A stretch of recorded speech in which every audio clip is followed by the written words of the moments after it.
Welcome back to Inside Politics. In the 16 days since Hamas attacked Israel, anti-Semitic incidents in the United States have increased. In San Diego, a Jewish community center closed indefinitely after two vandalism attacks. Swastikas were drawn on a New York City's deli door. And a professor from Cornell University is on leave of absence.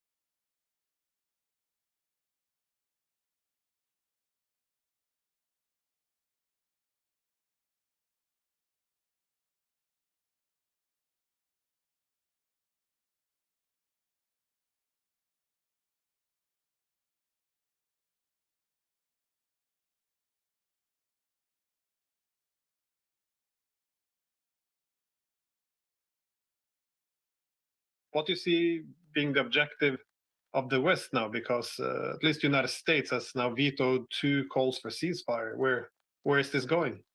Can it be contained? Sorry, it's a lot of questions. Well, yes, indeed, and it's a lot on the world's plate right now, and maybe the UN Security Council is the right place to start because essentially there is a 14-1 vote right now in the UN Security Council. 14 states, including 4 of the 5 permanent states, want a ceasefire and want a political resolution of this decades and decades long Israel-Palestine conflict. But the United States is using its veto. This says a lot. This says that the United States essentially is isolated on this matter. And it is because we're at the long end of a failed policy. And the failed policy is the same failure in Ukraine. It's the same failure which actually, as you said, has united the world and on the other side of the globe in Beijing. It is the U.S. approach that military dominance it should be used for political dominance, and that this will be sufficient to run the show. And that was true in the US and Israel avoiding for decades any real political solution to a always extraordinarily hot and difficult conflict between Israel and Palestine. It's never been resolved. It's basically a century-old conflict now, since just after World War I, when a Jewish homeland was established under the so-called Balfour Declaration. And from that date till now, there have been 2 ethnic groups in the same place. And there's never been a political settlement of that most basic issue. And the U.S. position for decades has been, we're the most powerful country in the world. We can do what we want. And allies of the United States have said, we can say what we want and do what we want because the U.S. has our back. It doesn't work. It never solved anything, but it really is unraveling now before our eyes. And similarly, in Ukraine, we have really a crisis that is essentially the same story, which is the United States, after the dissolution of the Soviet Union in December 1991, said that we can now dominate the political space of the post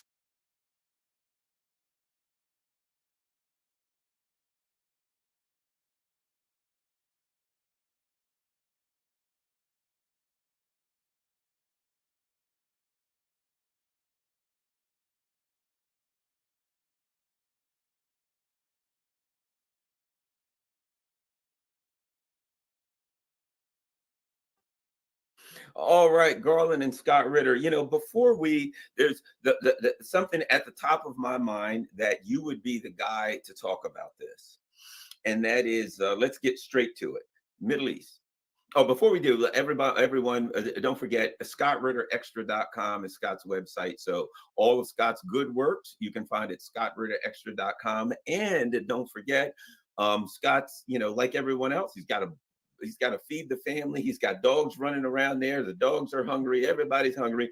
When you go to ScottRitterExtra.com, make sure that you support Scott financially and help him do his good works. And of course, scrolling across the bottom, you see PayPal, buy me a coffee, all that stuff. So help the channel any way you can if you can afford it. Make sure you share this on all your social media platforms and all of Scott's good work. Okay, Scott, let's get right to it. The discussion in the Middle East is about numerous things, but the one that I want to get your expertise on is the discussion of Israel going into Gaza, of Israel IDF soldiers, which I've been reading a lot. It seems like they got a lot of people who are, you know, I'm not using this in a derogatory term, weekend warriors. They got a lot of people who are, you know, working in their normal job, then they get called up, boom, they've got some level of training. I cannot imagine going into a very, very densely built up and populated urban area to fight people who are waiting for you. It's going to turn out well for anybody. Your thoughts on the subject of a potential in Israeli physical invasion, guys on foot going into Gaza for a fight, and what that means, and do you think it's going to happen?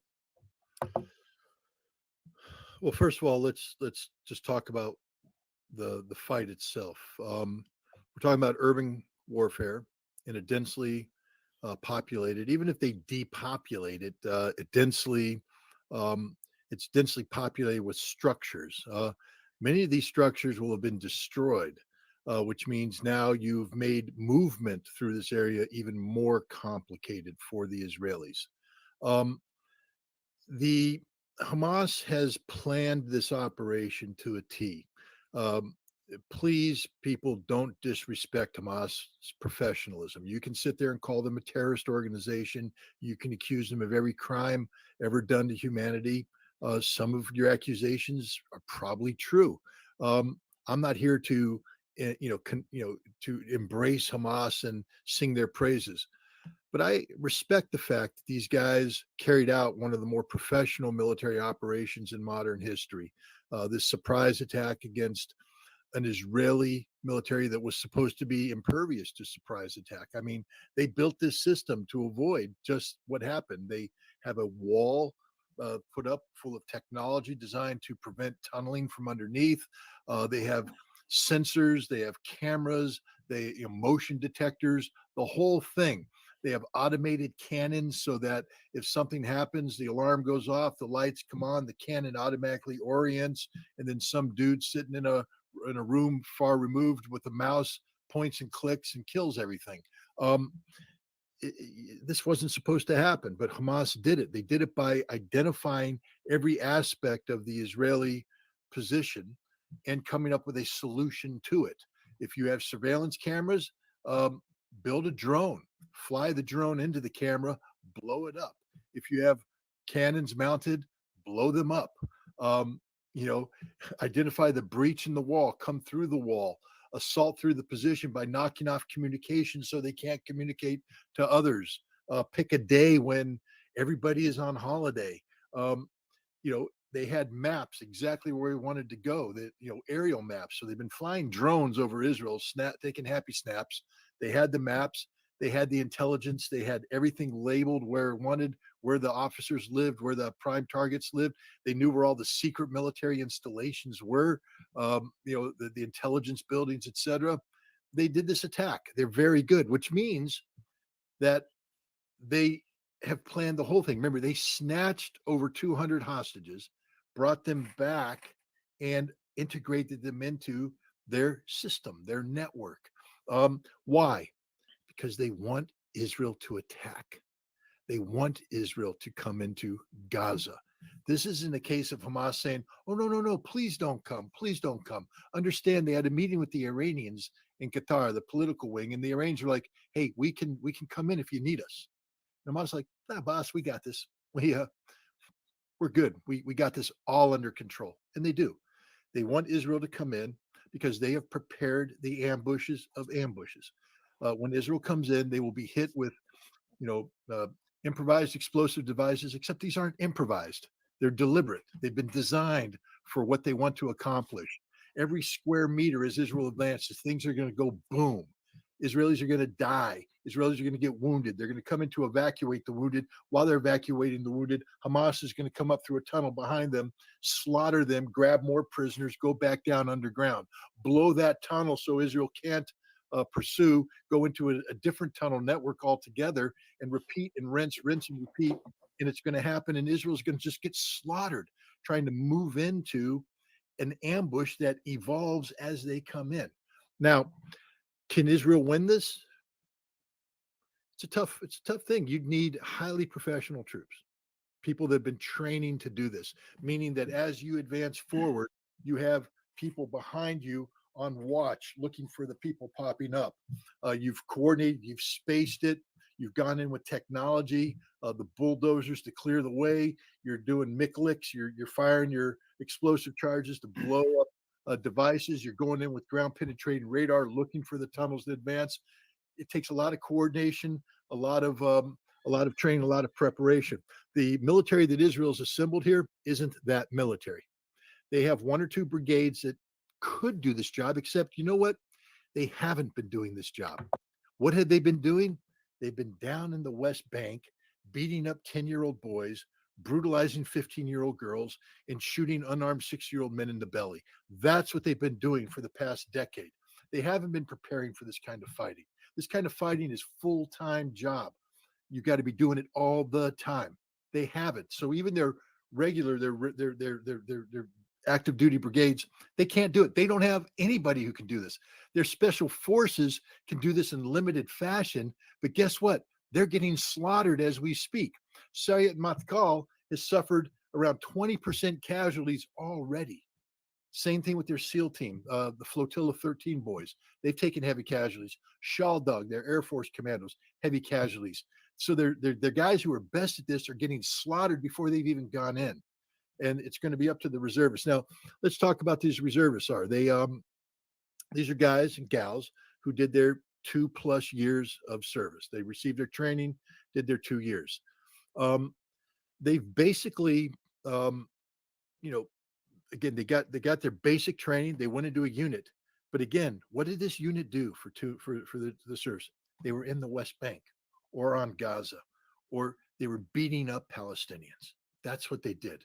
And it's demoralizing. These people joined the Israeli Defense Force. They're now in the West Bank. It is a horrible job they were asked to do. They are demoralized. So when they left the military, one, they didn't get any specialized training except beating up 10-year-old kids.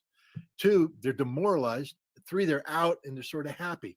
Now they've come back into a military that many of them have hard feelings for, and they're being told to commit suicide in Gaza. They aren't happy at all. So this is an army that's not ready for this job. This is why, even though the weather's okay, the Israelis are saying, we got bad weather. We can't go in. Can't go in, bad weather, going to hold the operation. Can't go in, Joe Biden's here. They can't go in because they're not ready to go in. And the other problem is they mobilized 360,000. They put about 40,000 up by Lebanon with Hezbollah. Understand that if they go into Gaza, there's a better than even chance that Hezbollah is going to come down south. Hezbollah has 100,000 highly trained men, people who have been eating raw meat for the last several years, doing hard work, preparing for just this mission. You remember all those missions that the Israelis weren't preparing for because they're beating up Palestinians? Hamas has been preparing for it. They are prepared to seize northern Israel. This isn't just about firing rockets like last time. They are going to be attacking through, coming in, seizing towns. They may actually reach the Sea of Galilee. They will probably take the Golan Heights. They will threaten Haifa. And Israel doesn't have an army that can stop them. They just don't have the forces to do it. So that's what's going to, so not only aren't they not going to win in Gaza, but if they start this losing battle in Gaza, Hezbollah is going to come down, and they can't stop that either. That's why there's a pause right now, because Israel's turning to America saying, what are you going to do to help us? And America said 2 carrier battle groups and 2,000 Marine amphibious readiness group. You think look, I'm a Marine. I love the Marines, best fighters in the world. But there are limitations to what we can do. And I'll tell you right now that the 2,000 strong amphibious ready group can't beat Hezbollah. Can't even come close to beating it. They can't go into Gaza. They could do a non-combatant evacuation. They could do a limited scope hostage rescue, but not with 220 people down and 200 people down under the ground. You got to add something to that, Scott. I was reading some articles that in Iran, like 1 million people are volunteering. The other issue you have is, there's that number of fighters there. If you started something like this, the danger is, and I would add maybe even the likelihood, that people in the Muslim world see this as a war of civilizations, and you have literally millions of people, literally those kind of numbers. There are people coming to the border. There are people trying to climb over the wall. So now you open up a situation where you have literally millions of people who join. You know what I mean? It gets completely to a point where it's not a militarily manageable situation. It becomes they view it as a crusade. And I was reading, what is it, Malaysia, 260 million Muslims, and the entire nation is aflame, people screaming, get me there. The Afghans literally said, the Afghan leadership, the Taliban leadership said, if the Muslim leaders just want to watch a war, tell them allow us safe passage to Israel and they can watch a war. That's the other part of the puzzle here, that there's no solution for if it goes to that point. And then, might I add, that's it for oil. No oil's coming out of the Middle East. The thing goes up in flames. Derivatives, everything crashes. You know what I mean? That's the other part of it, Scott. Yeah, look, you're right. In Iran, first of all, Iran raised the black flag over a shrine, and people can go, well, that's just, guys. The Iranians take their religion very, very seriously. They raised the black flag. You know what happened after they raised the black flag? 2 million Iranians signed up to go to war against Israel. They went in and they signed up. They enlisted. They're ready to go. While this was happening in Iraq, the pro-Iranian Shia militias have sent forward reconnaissance elements to the Israeli border. So they've gone in. They said, okay, where's our sector of fire? Where's our Operation Boom? Okay, we're going to come in. They're preparing to move to the Israeli border. Israel has no clue what's about to happen. It's a fundamentally different kind of conflict. This is their worst nightmare. This is the Arab world coming up. And I saw something, and again, my wife tells me, never read the comments. But I saw something. Someone said that I forgot about nukes. No, you forgot about nukes. If anybody thinks Israel can use a nuclear weapon and survive, think again. It's the Samson option, guys. It means they use it, the house comes in, and it's end of Israel. Pakistan has already said that if Israeli missiles fly against Iran, Pakistani missiles fly against Israel. All right, now, if Israeli missiles with nuclear weapons fly against Iran, Pakistani missiles with nuclear weapons will fly against Israel.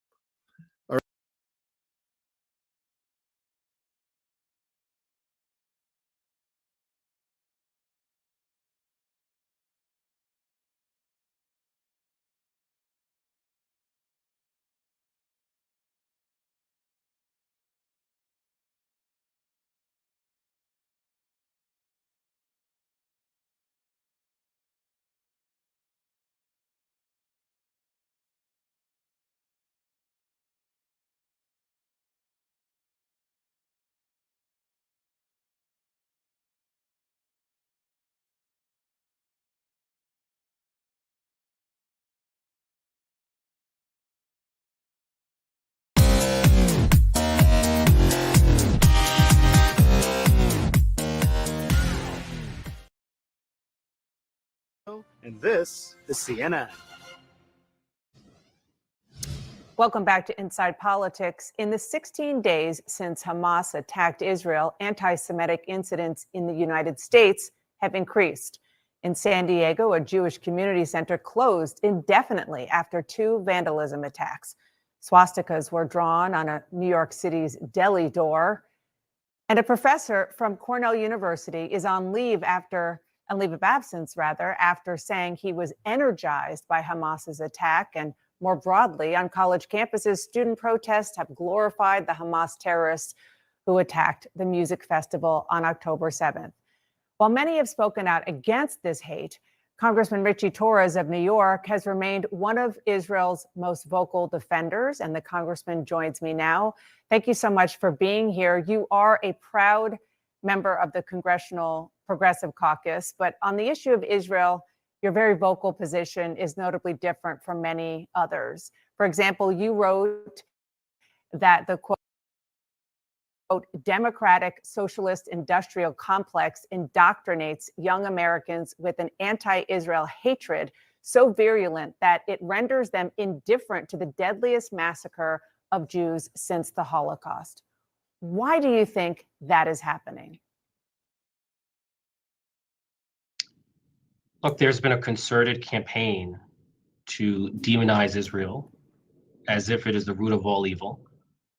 And when you systematically demonize Israel, what inevitably follows is the dehumanization of Israeli victims. What inevitably follows is a democratic socialist rally that glorifies the terrorism of Hamas. And so in my opinion, the hatred for Israel, the hatred has been taken too far. And, hatred is dangerous because it can easily harden into violence. And we've seen the demonization of Israel lead to a global outbreak of anti-Semitic violence, vandalism, and vitriol. Here in New York City, there was a Jewish woman who was punched in the face abruptly, unprovoked, simply because she was Jewish. And so we are seeing anti-Semitic incidents take hold in an atmosphere of amplified anti-Semitism and heightened hatred against Israel as the Jewish state. Congressman, Welcome to a Monday edition of the Nick and CJ show. We'll bring this video back up. I'm one of your hosts. I'm CJ. What's up, Nick? What's poppin', my friends, my family? I hope you guys had a fantastic weekend. Welcome to another week of RBN. We got a lot of great programming for you guys today. Regarding Richie Torres, this is what the Democratic Party does to people, does to Black and brown people. The Democratic Party is where movements go to die. You have the Black Congressional Caucus fighting for Israel harder than they ever fought for the Black community. CJ, do you see people in the Black Congressional Caucus calling to go to war for Black America? We need to be militant against the police that are killing our communities. No, none of that. The Democratic Party turned these Negroes into tap dancing servants of the Israeli lobby. One of the highest crimes. Now let's talk about this quote unquote rise of anti-Semitism, right? Now we need to have the correct framing on this. The rise of anti-Semitism is due to the failure of Zionism. I am a staunch anti-Zionist. You have people like Nikki Haley that say if you're anti-Zionist, you're anti-Semitic. And that means absolutely nothing now. If you're a Zionist and you call me anti-Semitic, that's like you calling me a stupid doo-doo head or something. You know what I mean? It's an insult that fucking means nothing. Yeah. Means nothing. And CJ, I know you got a lot to share today. So this mostly I'm going to let you go through the receipts because I'm going to have a lot to share with that as well. But I want to show you guys this because this is a great video from Caitlin Johnstone. Regarding these Israeli defenders, right? And they are going through a PR disaster right now.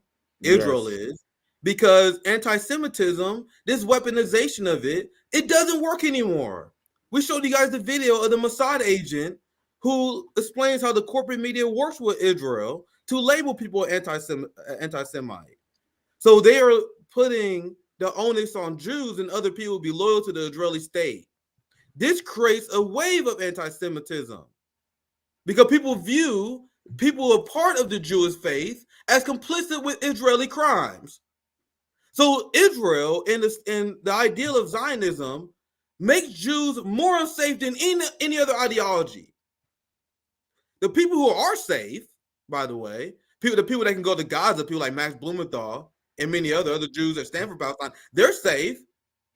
But Zionism created this culture where Jews are absolutely not safe.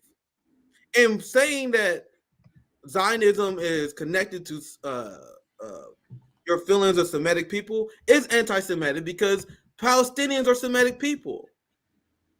So I just want to play this, CJ. I'll pass to you. I know you got a lot of shit. Absolutely. I'll let you take the lead today. I think this is a good way to start based on that clip. This is a great video for Kaylin, and I'll pass it back to you. I think you probably had a lot to say on this. This is fantastic. I literally saw this earlier today. Great video. This is the average. This is what the average Zionists think is happening right now, CJ, during these conversations. Israel apologist. I used to be pro-Palestinian, you know. I thought Israel was wrong for carpet bombing Gaza and using siege warfare on civilians. But then I ran into a very wise Israel apologist who changed my way of looking at things forever. I was walking down the street and I saw him leaning against a lamppost, smoking a pipe as wise men do. Your shirt says Free Palestine, he said from behind a plume of smoke. Yep, I replied. So I guess that means you love Hamas then, spake he. I stopped in my tracks. I'd never thought of it that way before. Could it be? Could my opposition to murdering civilians really be indicative of a deep affection for a Gazan militant group? Maybe I really did love Hamas and think everything it did on October 7th was great and wonderful. Is this really how I want to live my life? I thought to myself. I said out loud. Or perhaps, he said with a raised eyebrow, you just hate Jews. I fell to my knees. Oh my God, he really had a point. What possible reason could anyone have for opposing military explosives being dropped on buildings full of children, besides a seething, lifelong hatred of adherents to the religion of Judaism? How could anyone possibly oppose siege warfare tactics which cut off civilians from food and water and electricity and fuel and medical supplies, unless they harbored dangerously negative opinions about members of a small Abrahamic faith? Who are you? I asked. That's of no consequence, he said, casually blowing a smoke ring through another larger smoke ring. But the children, I stammered as my entire worldview crumbled before my eyes. The civilians, they're dying. Isn't it bad that they're dying? And then he delivered the coup de grace. Have you considered, he said before a pregnant pause, that all of those deaths are the fault of Hamas? It was like a 50 megaton nuclear explosion off inside my brain. I felt brought back. The world was spinning. A trickle of blood ran down into my hair from my ear. I felt all the anti-colonialism leaving my body. I suddenly could no longer remember why I thought it was bad to rain down military explosives on a densely populated concentration camp. Everything went black. When I finally came to, the mysterious stranger was gone. But his wisdom and profound insights into Israel and Gaza will always live on in my heart. That's the average progressive accept Palestine. That's Rishi Torres. If you guys think that she's exaggerating, Caitlin Johnstone, who made this amazing piece here. Yeah, Caitlin Johnstone is one of the white left that we're supposed to hate for some reason, according to some people. According to some people, we're supposed to hate Caitlin, I guess, for some reason.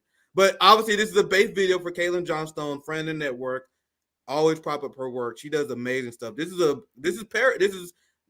how you use satire. That's one of her best pieces. That has to be one of her best pieces I've heard in a long time. Or it's just hitting hard because it is a current issue that's going on. But I'm so happy, Nick, we work so well together because we've been doing this a while. Because that is a perfect preface to the video that we're going to be examining. With Midwestern Marks is sort of featured in here. It's a quick video we're going to watch. amazing, and it speaks to the title of this segment, which is Israel is absolutely losing the PR war. This video illustrates how it is absolutely they're ripping their hair out on why people are supporting Palestine. So let's listen. Pro-Israeli people are losing the PR war and they know it. Listen to this. Yeah, I'm glad he's sharing this. I'm sorry. I should have prefaced it a little more. What she is examining in this TikTok video is this event put on by the Pro-Israel Action on Thursday, October 19th at 4 p.m. for those that are listening. And the title is How to Defeat Anti-Israel Activists. That's the title. So now that's a little better preface. Now let's listen. Pro-Israeli people are losing the PR war and they know it. Listen to this. This small group of activists, those who put on the TikTok, those who sent me anti-Semitic messages, those who sent others, are a small group with no decency. That clip was from this meeting that was held this afternoon. So I'm going to give you guys a rundown of the highlights and the interesting things that they said. This is a conference to see how they can better justify the mass murder of children and silence people who are against it. I mean, that's just a great example of what we face. That one TikTok had 25,000 views. Don't worry. Now, I had to stop and give shout out to Midwestern Mark Eddie for triggering these people. Yeah, for triggering these people. But you see what level he is at, Nick, as far as who he's reaching. Look, they're examining his video and his reach.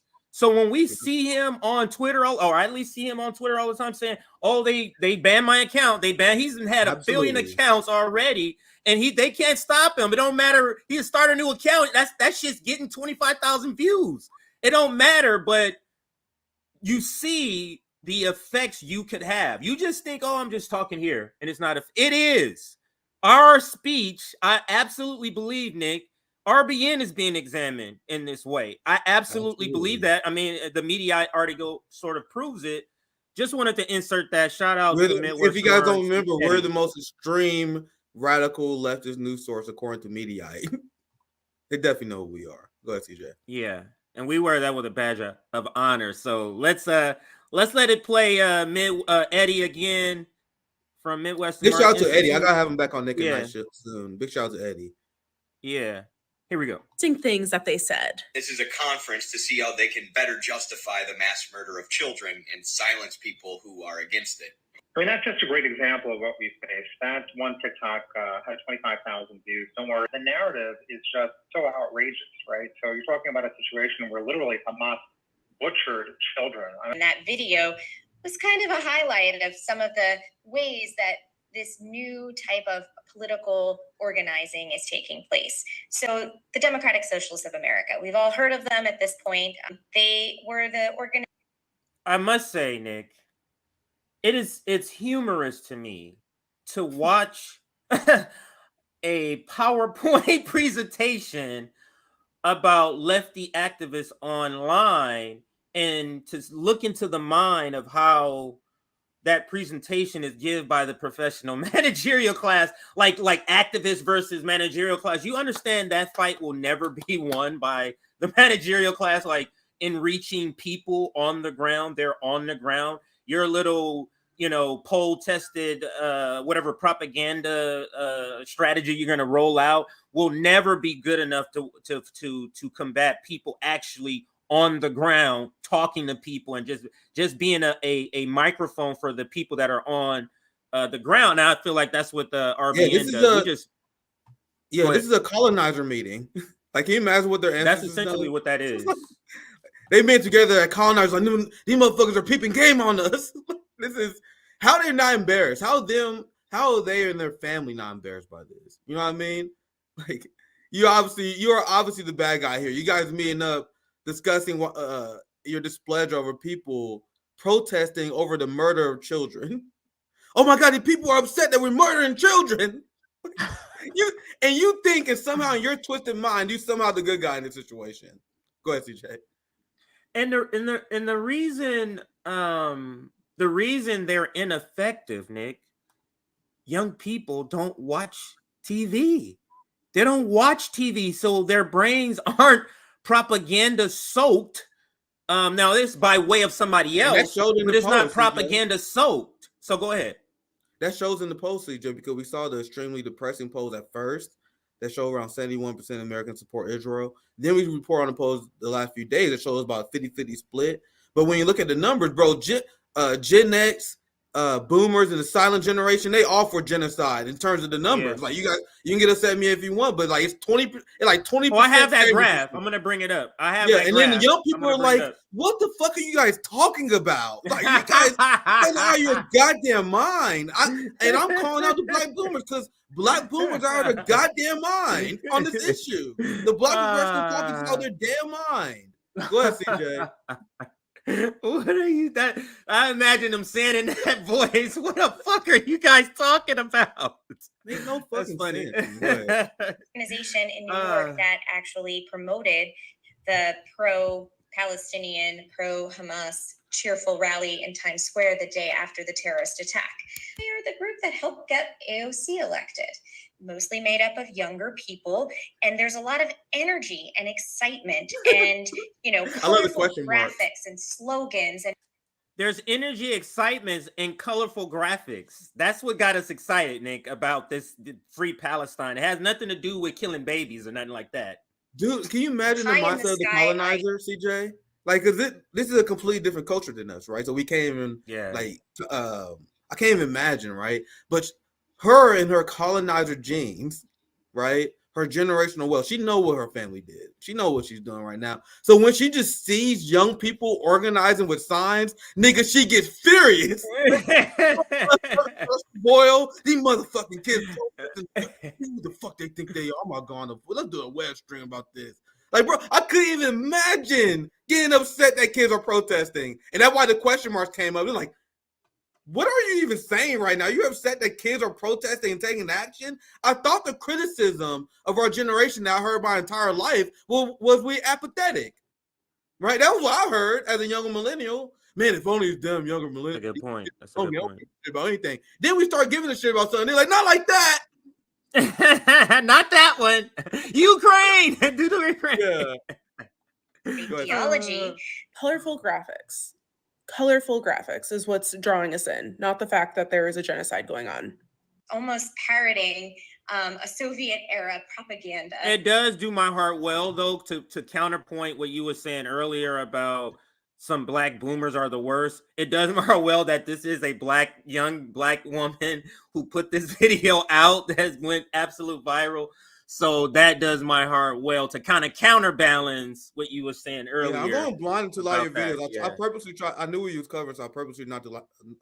I didn't look into it because I'm seeing a lot of these for the first time. So this is a good one. Good. I try to do the same thing when I know the topic for you too. So let's listen to the rest of this. Let's get through. We got maybe another 5 minutes. So through their really confident, exciting, colorful campaigns, worldwide organizational tool to demean Israel and diminish its standing in the world community, to compete and to run and win and defeat these far left extremists, especially those who are associated and promoting and using social media in particular to promote their anti-Semitism. They talking to each other. I'm confused about Them fucking kids are talking to each other. What the fuck? Go ahead. why there are so many anti-Israeli activists now out of nowhere. It seems like, though, we've lost ground, right? Let's just be honest, right? Sure. It seems like we've lost ground. There weren't socialists. You never had these anti-Israel activists at the same level, right? You've had They call out Jewish Voices for Peace for being anti-Semitic. organizations, for example, Jewish Voices for Peace, right? Where I would say up until a few weeks ago, they were flirting with anti-Semitism, and now they've gone full-on anti-Semitic, anti-Israel with a rally yesterday in Washington, D.C., where they're literally spreading propaganda that is... They also just kept lying and lying about Hamas. They've been proven false, where they're publicly saying that Israel bombed a hospital, which we actually know was not bombed by Israel, but was in fact bombed by terrorists. Literally cut the belly. No, the IMF literally said it was going to bomb the hospital. Like, and you guys realize that no one in the world is falling for this except like the Western proxies, right? It's only the US, UK, Canada, France, literally everyone else in the world. Like, nigga, we know Israel bombed this goddamn hospital because you guys said it on Twitter. And then they're trying to erase all this evidence. And then the hospital workers, they feel like, we got evacuation orders. You guys said you guys gonna bomb this hospital. You guys bombed the hospital a week before this, and then they bombed the hospital afterwards. And they're like, no, we didn't bomb this hospital. It's so absurd. They think people are gonna believe this lie. They didn't really think they're gonna say one. People are not just not believing it, Nick. This past weekend, and we're gonna get to a little bit of the footage in a little while, but we're gonna show a little bit. This past weekend, the pro-Palestinian activism was off the chain. That's an old term for people. Like, it was unbelievable, unreal. Like, LA, Nick, so mad out because this is the one I made the graphic and everything. Aaron made the graphic, and then my wife got a flat tire, so I had this whole thing just now getting it fixed, by the way. But anyway, it had to be at least 40,000-50,000 people down there, Nick. Yeah. So this is not like some small little couple of hundred. We're talking about cities, Nick, where tens of thousands of people, 20,000, 30,000, 40,000, in London, 100,000. Like, these are masses of people, so that they can't refute this. Nobody believes what you guys are saying. Go ahead, Nick. Do you mind if I share this just for 1 second? Because, yeah, go ahead. Look, you guys know how fucking crazy this is? In South Korea historically been a Western proxy. You know, they helped them fight the communists, right? Even if you got protests popping up in South Korea, Japan, Brazil. The footage I seen coming out, Brazil has been insane. But look, this is South fucking Korea, fam. 팔레스타인의 연대를 가만둘 수 없지 않습니까?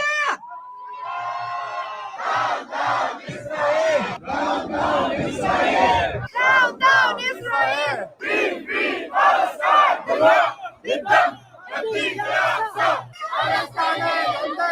Free, free Palestine! Free, free Palestine! Free, free Palestine! Free, free Palestine! Israel! Free, free Palestine!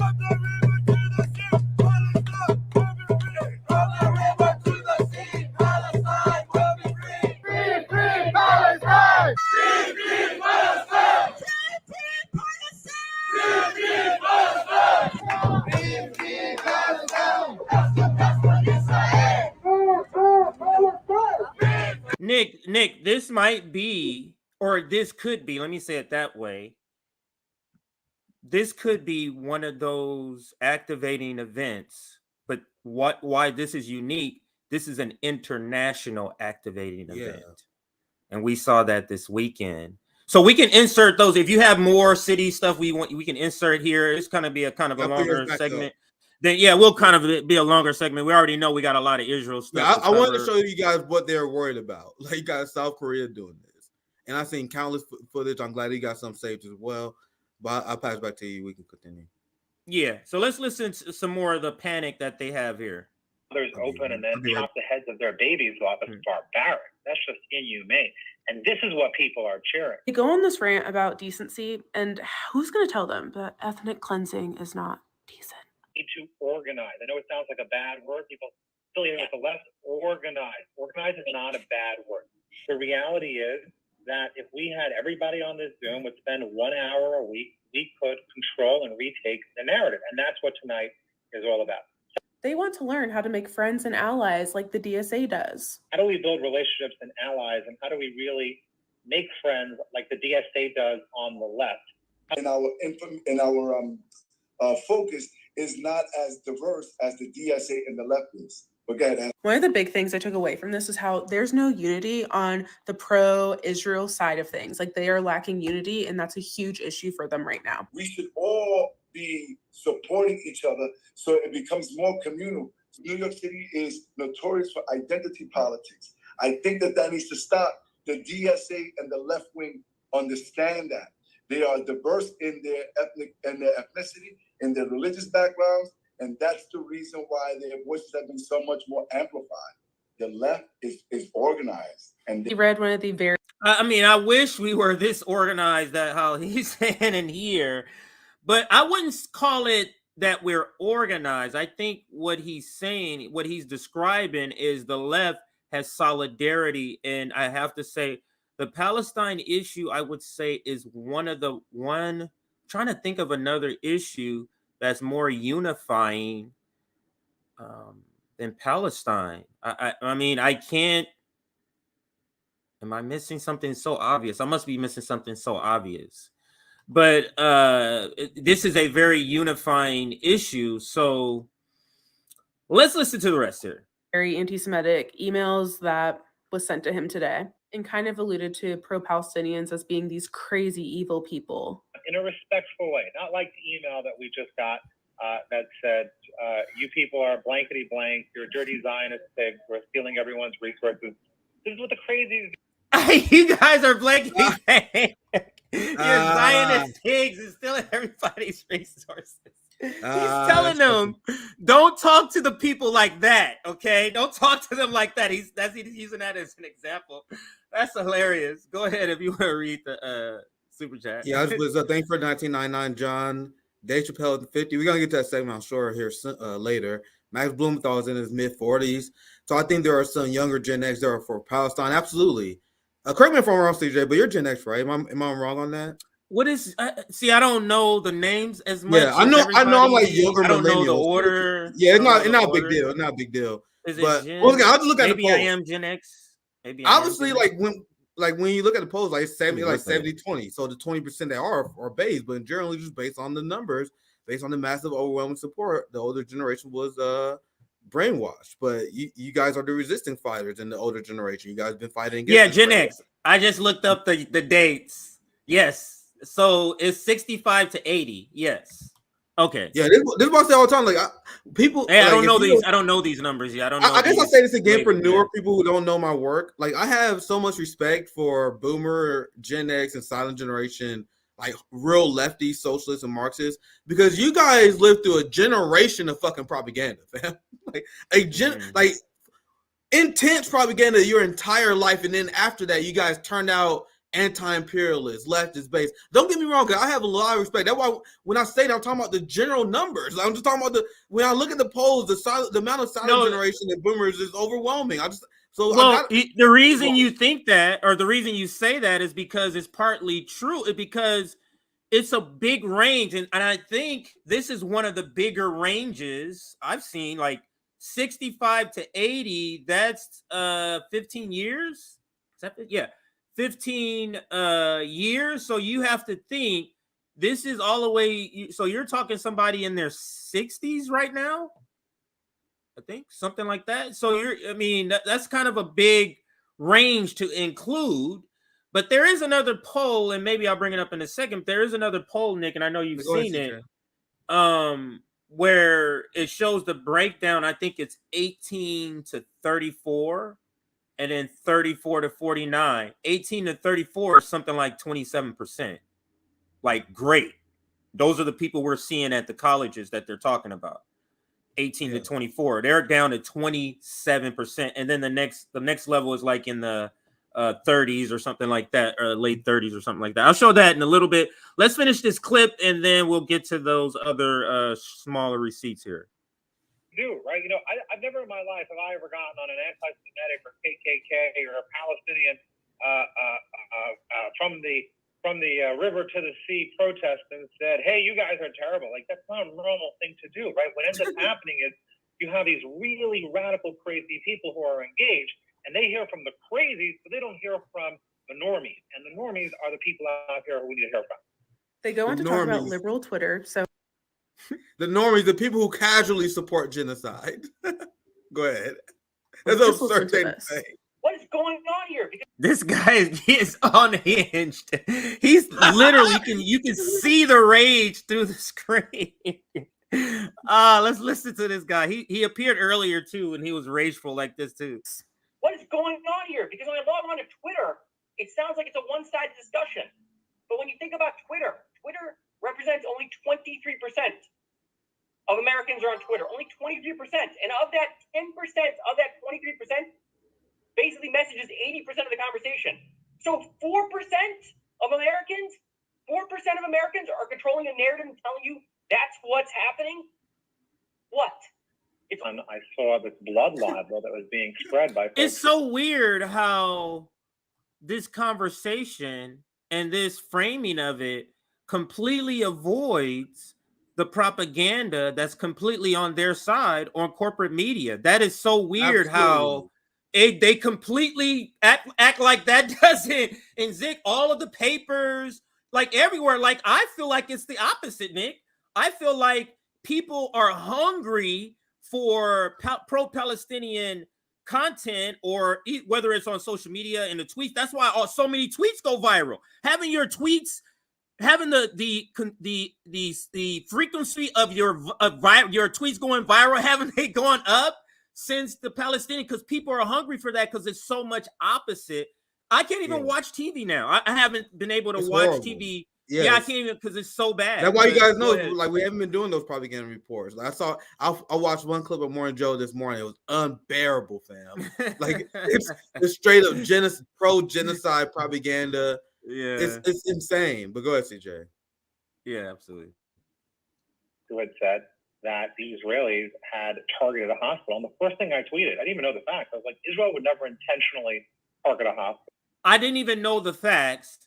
But he knew this: Israel would never target a hospital, and this is where I hearken back to when you said colonizer genes, because in order for you to say that, you are literally distancing yourself from current reality. You are literally disconnecting yourself from current reality. Let's let him say it again. Well, the first thing I tweeted, I didn't even know the facts. I was like, Israel would never intentionally target a hospital, right? Like, what about that little tiny, like, just the belief of that with all of the evidence. I don't understand how.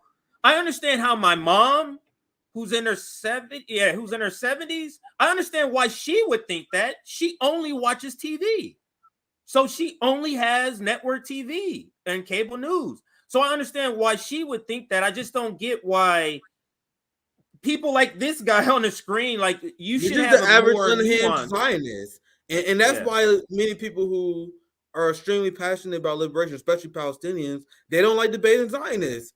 Because unless you're like well-trained, disciplined, and you already got like a game plan in mind, they will daze and confuse you with their bullshit. They will say stuff that is so untrue. You're like, wait, what? Israel don't.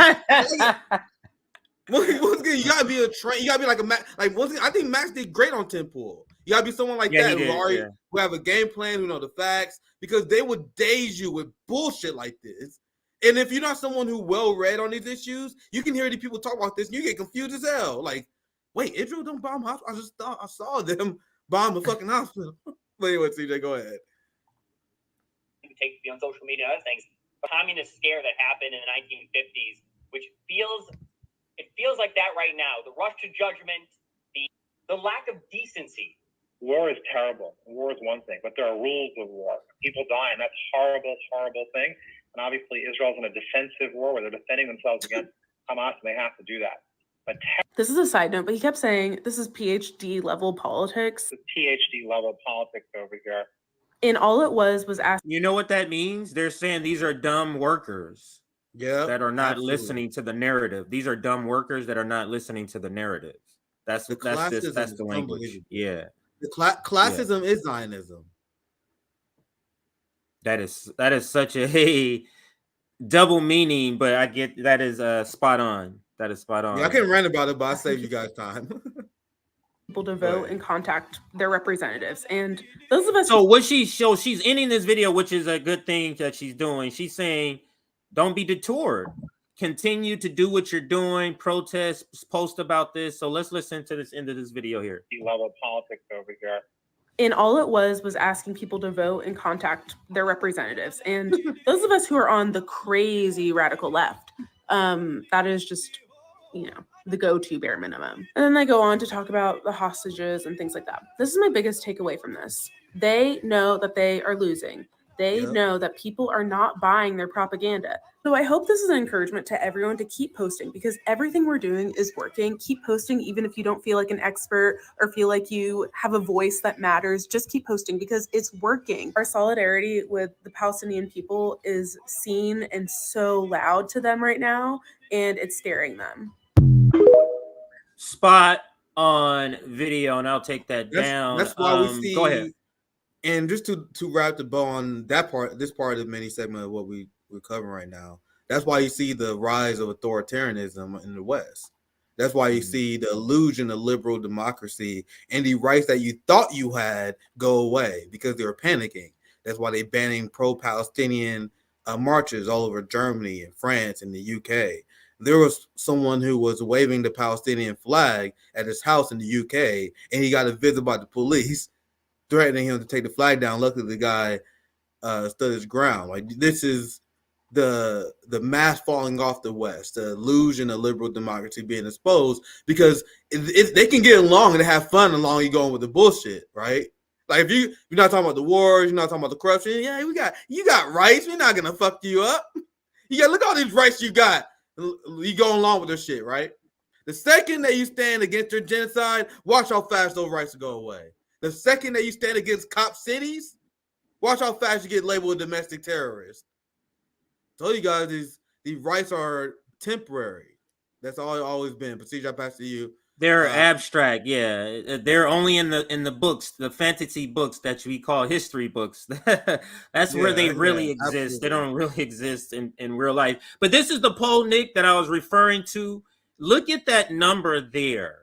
18 to 34. 27%. Jesus fucking Christ. That is awesome. Because let me make sure I read the question and make people understand. Israel's military response to a Hamas attack is fully justified.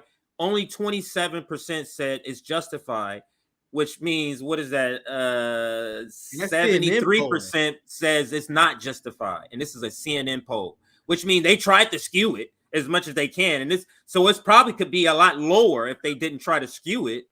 I had a visceral reaction because I was looking at the 65 and older. That's 4 out of 5. 4 out of 5 boomers like, hell yeah, we down for genocide. God bless the 1 out of 5 who's not falling for this shit, man. And my age group, 35 to 49, is 44%. I'm ashamed of that. Some people say that, oh, it's better as under 50%.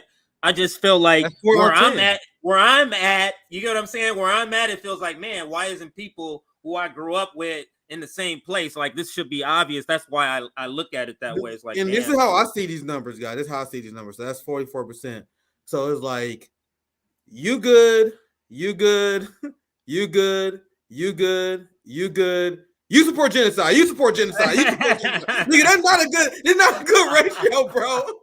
I know it feels good, but that's not good, bro. Even 27%, that's 1 out of 4. That's 1 out of 4 people in my age group that support genocide. I'm good. You're good. He's good. He supports genocide. You're good. He's good. You're good. He supports genocide. That's too much. But go ahead. That's how you look at it. Like, yeah, that's how I view it. So out of 100 people, 27 of them.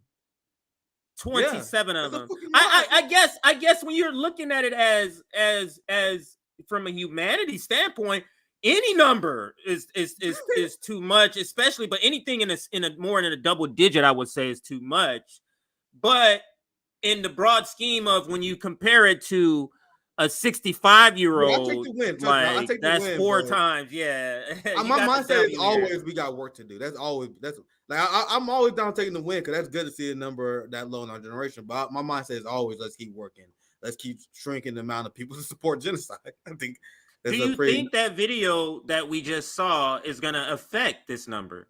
Do you think those people with the tactics that they're talking about is reachable? I just don't think these people are reachable. They are locked in to whatever news source they get their information to be. This. If they're this based, that means they're locked in and they know how to foo away just nonsense. They'll be, oh, get this shit out. You know what I mean? Move this out the way. So I don't think that group is reachable, which means that what is the outlook for Israel? And it speaks to the video that we played the conversation between Scott Ritter and Garland Nixon, where he's basically Scott Ritter. I don't know if you've seen the video, Nick, but Scott Ritter is saying Hamas wants them to attack. This is a setup. Yeah, that was a great breakdown by Scott. Yeah. So one last thing go I say ahead. about these numbers before I pass right back to you, like if you look at Russia, if you look at China, when you look at Brazil, South America, these numbers are completely flipped. You guys know how crazy things are in the US and UK? You guys think we've been too harsh about the number counting thing, right?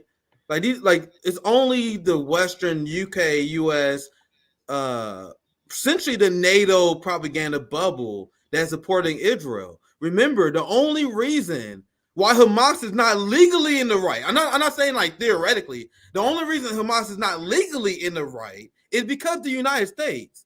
Because according to the law, if you a criminal rogue regime that is committing apartheid, you people have the legal right to armed resistance. So you guys realize that almost every other country wants that except Canada, the UK, and the US. They're the ones who constantly block UN resolutions to label Israel an apartheid criminal state, which will give the Palestinians right to armed resistance. That's why it's so crucial for the United States to block those votes. That's why AIPAC spent so much money here, fam. That's why I refuse to accept the narrative that Hamas and Palestinian resistance fighters are terrorists, because I side with 90% of the world who view Israel as out of compliance, thus giving Palestinians, including Hamas, the right to resist them. Correct? Anyway, I'll let you continue. I just want to add that last But part. anybody who's a Zionist and understands the issue, this is why it makes them so upset, because they understand the importance of people buying into the fact that they're terrorists, because this is how you can justify this is how they can explain away they shouldn't be able to retaliate or shouldn't be able to resist is the actual accurate word, not retaliate, but to resist. So, but go ahead. I'm sorry, I interrupted. I'll pass it. You go ahead, CJ. You good? Yeah. So let me see. I don't even remember. I don't know if I have one more receipt. I don't have many more receipts for this segment. I know we're going to be talking about more Israel stuff, so I might have receipts for other Israel segments. But let me just make sure. Don't have one more receipt. Oh yeah, there is an article that I do want to briefly touch upon, and let me read. Why did I save this one here? Let me read this. I saved this for a reason. It says, I saw a video of Zionists on a conference call. This is describing the thing. Scared as fuck because most people that aren't prehistorically aged. Damn. I can't believe I did not retweet this. Why didn't I retweet this? I thought I did. I saved it. But aged don't thought we were swayed by with Israel. They thought we were swayed by infographics. I'm still cackling because they're laughing like we like. You really think we believe? He said, "Please, like, sure, I need to see." Like we believe this nice nonsense. Please share. I need to see. Let me see if they did. Yes. Like this is like the idea that Zionist propaganda works. Oh no! Somebody just said me too. Somebody just said share me too. They didn't actually share. But go ahead. My bad. Go ahead. Yeah.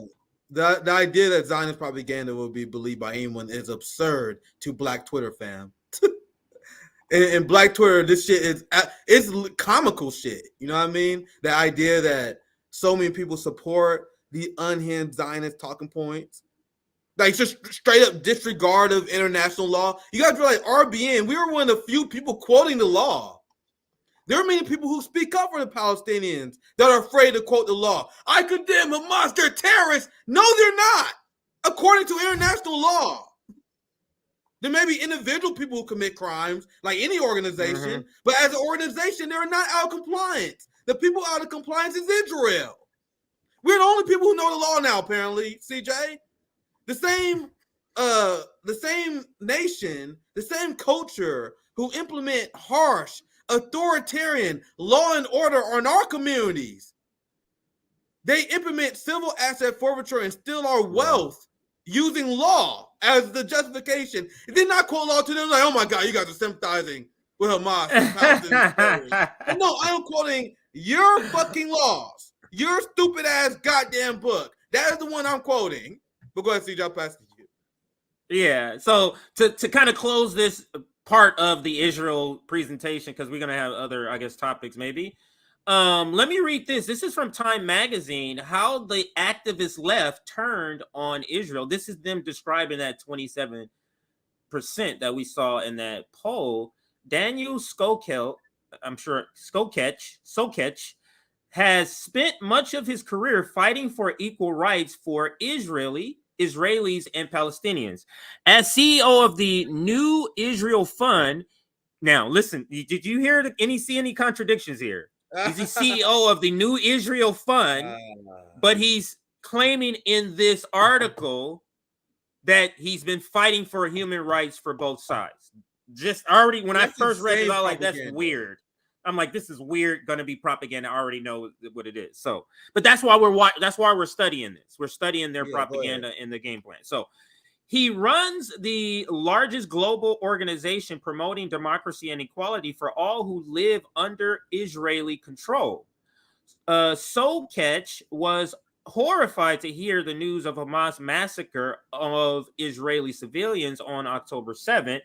But what further shocked him was the immediate response from some of his fellow advocates for Palestinian rights. Quote, the reaction reeks of anti-Semitism, he says. He goes on to say, you can celebrate the slaughter of those people just because they're Israeli in a way that you wouldn't anywhere else in the globe. Interesting way that they're described that. Go ahead. Where else in the globe is there state sponsoring demolition of homes and then settlers seeing families being displaced? Instead of morally objecting to that, they said, oh shit, I got a new house. That's mine, yank. Yank. Hey, oh, sorry, if I didn't take their home, someone else would have took their home. You can't get mad at me. You can't get mad at me, the settler, because, hey, someone else would have did it if I didn't do it. Where else in the world is this acceptable? And this is something we've been reporting on. Where's the outrage from this guy about that? The guy who cared about Palestinian rights, apparently, for years and years, they've been forcing people to, there's instances where they force Palestinians to bulldoze their own home. And then if they don't, they'll be out of compliance. They'll be charged under the law. So they force motherfuckers to bulldoze their own home, CJ. And then if they didn't, like many of them didn't because they had dignity, then they come in, bulldoze the home, and then fuck the family up. And then you guys want me to feel bad for these settlers who then, after seeing these people get removed from the house, they didn't move in. They don't feel anything. They don't feel anything about it. They're like, nigga, we got this new couch. Nigga, when you see this TV, nigga, thank God, nigga. Thank God that Palestinian family was forced the fuck out. And I'm the only motherfucker who got the balls to make this argument. How the fuck are these people civilians when they are willing agents of the settler colonial project of Israel? And they're using their children as human shields because the children did not consent to be a participant of the colonial project. Not Hamas, not the Palestinians. It's the Israelis who use human shields. They use their children. People who could not consent to this bullshit. And sorry, well then this is who I am speaking, right? I don't expect people to like me. I guess I'm a bad guy. But I don't feel bad for people who move in and force someone out of their house. If you kick my family out of their house using the state, and if something bad happens to you, nigga, I'm dancing the next day. Y'all know what you did to my cousin. Get the fuck out of here, nigga. That's just me. I guess I'm not a pure-hearted person, I guess. That's where I come from. Like, if you not imagine my mama, right? Imagine this motherfucker took my mama's house. This doesn't happen to them, and I'm mourning them. Get the fuck out of here. You know what I mean? That's a great point. Ahead, that's a great point. But let's continue. I feel the same way. Instead of condemning and mourning the deadliest day for Jews since Israel's founding, factions of the grassroots left appear to celebrate the assault as an act of Palestinian heroism. The National Chapter of Students for Justice in Palestine called it a, quote, historic win for the Palestinian resistance, end quote. A coalition of 34 Harvard students organizations, hold on, let's pop up here, organizations issued a statement saying they, quote, hold the Israeli regime entirely responsible for all unfolding violence, end quote. The Democratic Socialists of America promoted a pro-Palestinian rally in New York where attendees reportedly chanted, resistance is justified when people are occupied. This is something, Nick, that is very scary to a country like the United States. Very scary, that line. And this is why people who have that colonial DNA, that how you refer to it, is because of this fear that I know my ancestry, and I, even now, I'm prolonging the suffering. So I know there's people with seething anger at us. And the only way to keep us safe is to keep dehumanizing and caging those offspring and murdering their offspring, because that's the only way we're gonna be safe, because of the deeds we did, Nick. It is so transparent. That is the reason. But let's continue with this article. I do want to read the next paragraph and then we'll cut it here. One was displaying a swastika. A Twitter account apparently belonging to Black Lives Matter Chicago posted an image of a paraglider with a Palestinian flag on X, appearing to celebrate the Hamas terrorists who descended to slaughter hundreds of Israelis at the music festival. Now, I know maybe it's not a good time to bring it to ask, because they make this connection here, but it's really weird in the video we were watching, Nick, how when you say pro-Palestinian and the rallies always say Palestinian, they never mention the word Hamas, but the people who examine it, they retell the story as this pro-Hamas rally, when you see how they're viewing it the same. It's a tell. Absolutely. They are viewing it the same when they're trying to convince us, no, it's a fight of Hamas. No, it's not. You just told us Hamas and Palestinians are the same thing. You're telling us that. So that's the same thing. When even in their own vernacular, it's a tell. Go ahead if you were gonna chime in there. No, that's they just show their unhinged mindset, where they just, anyone who resists this genocidal colonial project they view as terrorists. This is why I have the militant stance I have. I'm not giving an inch, fam. The progressive said Zionists, every single of these progressive Democrats, they're giving mouths. I'm not giving a goddamn inch. Hey, Nick, condemn Hamas. Nope. I'm not playing your goddamn game. Hey, Nick, you're anti-Semite. I don't care if you call me an anti-Semite for standing for the Semitic Palestinian people. Yeah. And this is what new young people are doing, especially young black people. We don't give these motherfuckers an inch. The Bernie Sanders are like, yo, yeah, I can see the Hamas is terror. I can see the Israel might defend. I can see. Not me. Nah, fam. Nah, not me. Go ahead, CJ. Yeah. All right. So, this last part here. Quote, the glorification and justification of violence against civilians is not something I've seen in this movement in the 25 years I've been looking at it, says Oren Segal, vice president of the Anti-Defamation League. Really? The ADL, these clowns? This is who you're referencing? Yeah. Yes. And you see, to the point that I forget who made this. Oh, it was Glenn Greenwald who I did the segment on about this. And to that point, you see how the Anti-Defamation League is weaponized, or you see how Anti-Defamation League weaponizes anti-Semitism. This is not at all anti-Semitism whatsoever. But they come in and say, we are the authority on anti-Semitism, and we give this the stamp of approval. And that's essentially what the ADL does. Go ahead. If you guys want to know why the establishment really hates Glenn Greenwald, it's because check out his amazing breakdown and destruction of the ADL, the Anti-Defamation League, aka the Democrat Zionist Club.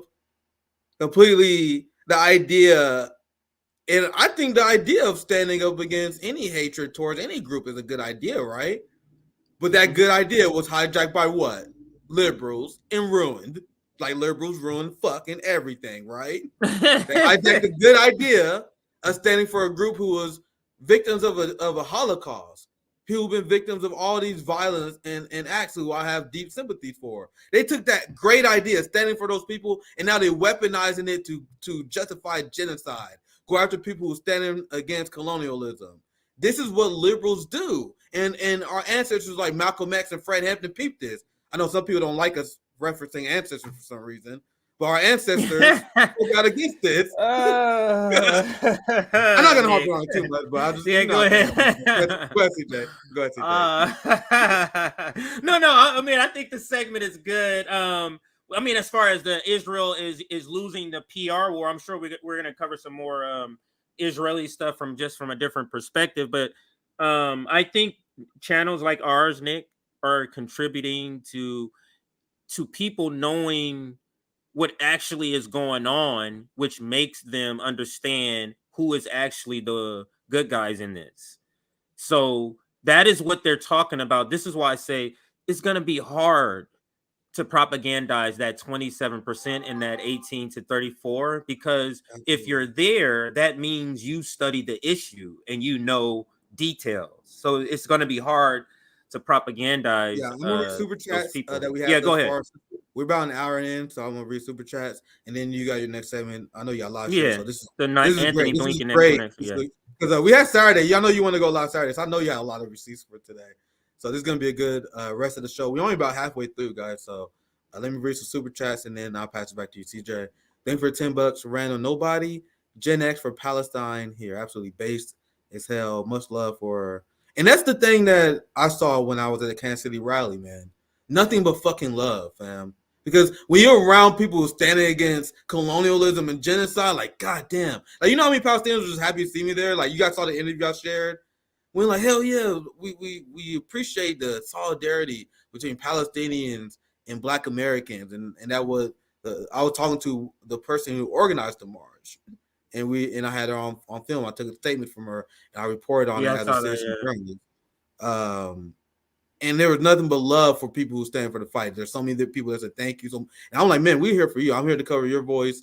So anyone who part of the Gen X, Boomer, and Silent Generation who see through this propaganda, absolutely much love and respect.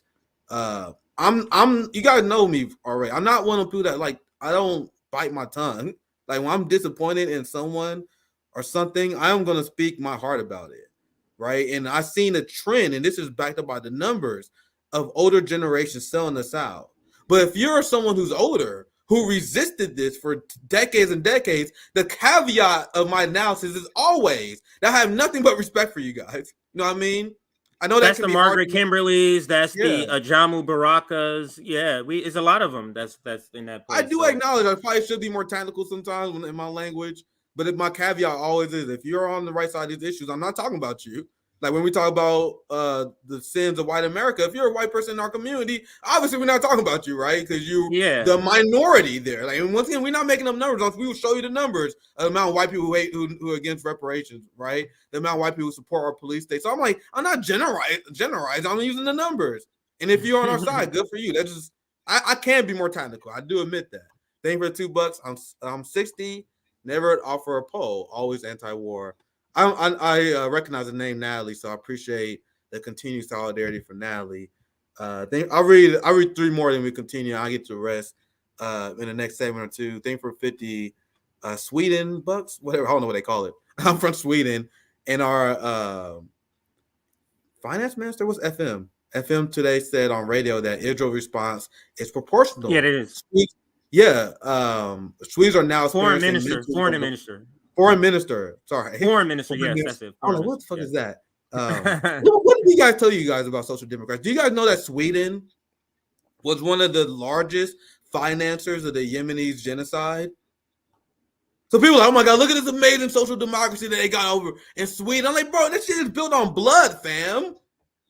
Well, we as Marxist-Leninists, we go above social democracy because we don't want a society built on blood. You know what I mean? We don't want a society built on exploitation. There's still exploitation under these systems.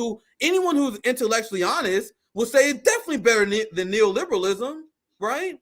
But we can do better. there's still exploitation. They're still financing a war, and that's how they finance their social democracy. And we want better than that. That's just been my general critique of Sweden. And you see them constantly sign with Empire. You see them constantly sign with NATO. Swedish leftist groups betrayed their former vows. There were many Swedish groups that was formerly anti-NATO, and then they switched. I'm talking about like political parties.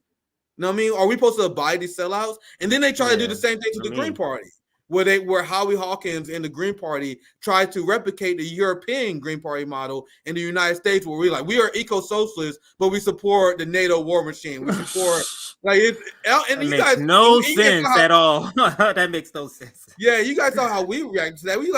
We was like, if you guys think that we're going to allow the U.S. left to become what the European left has become, pro-NATO warmongers, which a lot of establishment Democrats and progressives have become, but you guys think we're going to allow you to turn on third parties to that? On my watch, hell fucking no. We don't abide by civility policies. That's why we harshly call those people out.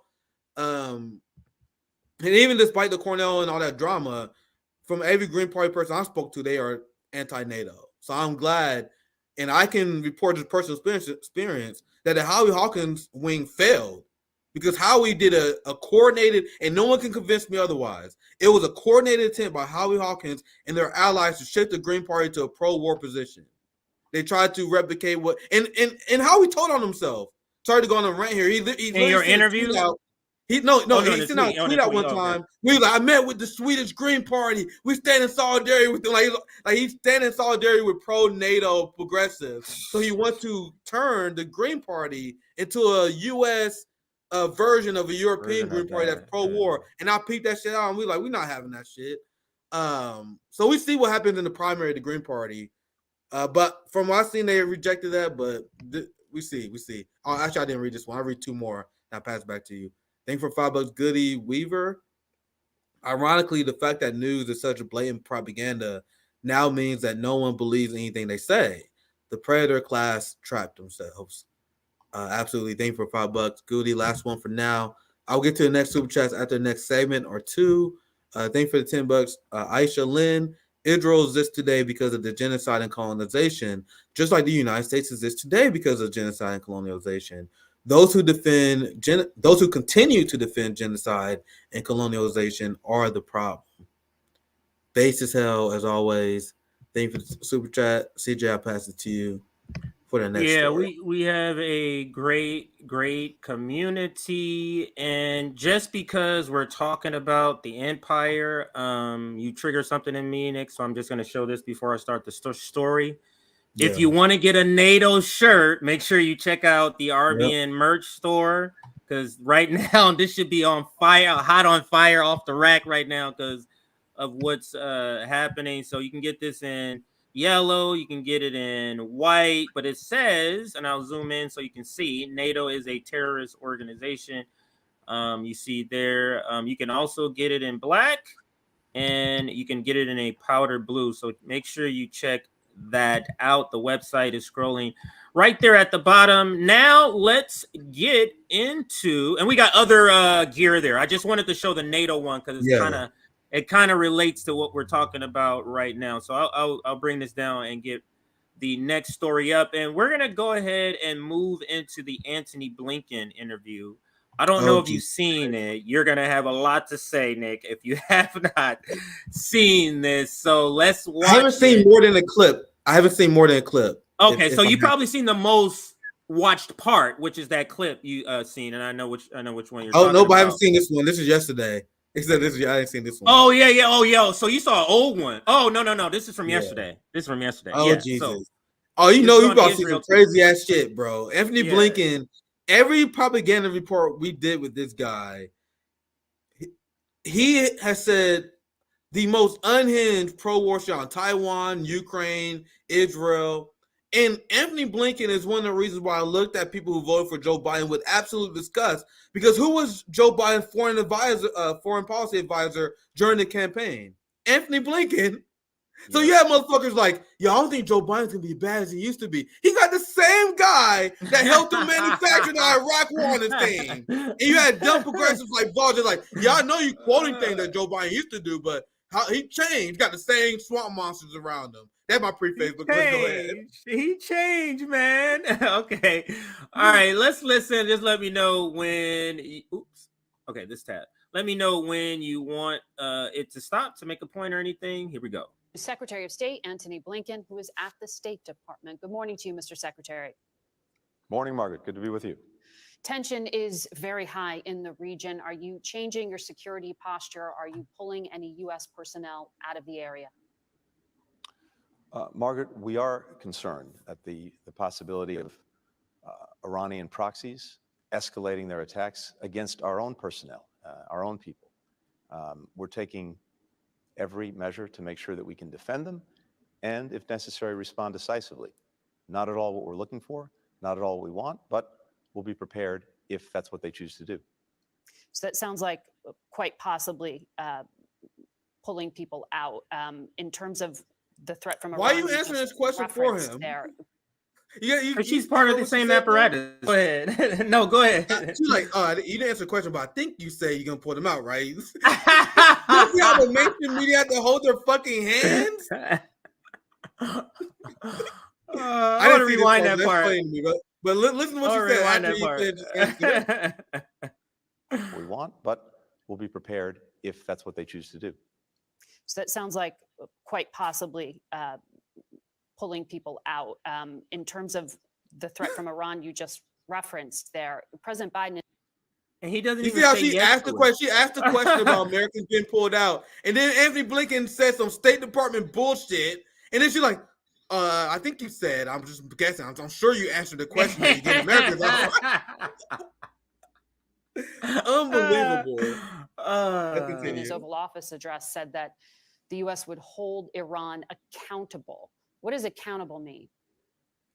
Well, what you've seen already, Margaret, is a very clear message from the president, backed up by the deployment of two of our largest aircraft carrier battle groups to make sure that it's clear no one should take advantage of this moment to escalate to further attacks on Israel, or for that matter, attacks on us, on our personnel. And this is not by way of, in terms of what we're doing by provocation. It's designed to deter, designed to make clear that no one should use this moment in any way to escalate. That's what they keep saying, deter. A third front. They keep using this word deter. This is what they use to justify U.S. aggression. Joe Biden stole $6 billion of Iranian funds, and then he negotiated to give it back, and people freaking out like, you guys getting Iranian money? I'm like, that's money he stole from them. Joe Biden is a fucking pirate. We got fucking Blackbeard as president right now. And I covered this. Remember that story I covered where U.S. seized Iranian funds, they seized their oil, and then they negotiated to return that to de-escalate. And then people are like, oh my God, this is evidence that Joe Biden being weak on Iran. At what point do you guys expect Iran, Russia, China, or any other country to respond in a way that any other country will respond on the rank violations of sovereignty? Imagine the reaction of the United States if Iran visited the Gulf of Mexico and did some Blackbeard shit like Joe Biden did. Seizing boats and supplies and oil. That is what the United States does to Iran all the time. And then Iran shows amazing amount of restraint. Yeah, I said it. Who else is going to tell you that? You know how much the United States has fucked with Iran? Iran had every fucking reason to start a nuclear war to fuck shit up. But they're like, man, we can't. These niggas in the United States are fucking crazy. Just like China, these niggas are crazy. What can we do? What can we do to project strength? Because every government got to project strength to the people, right?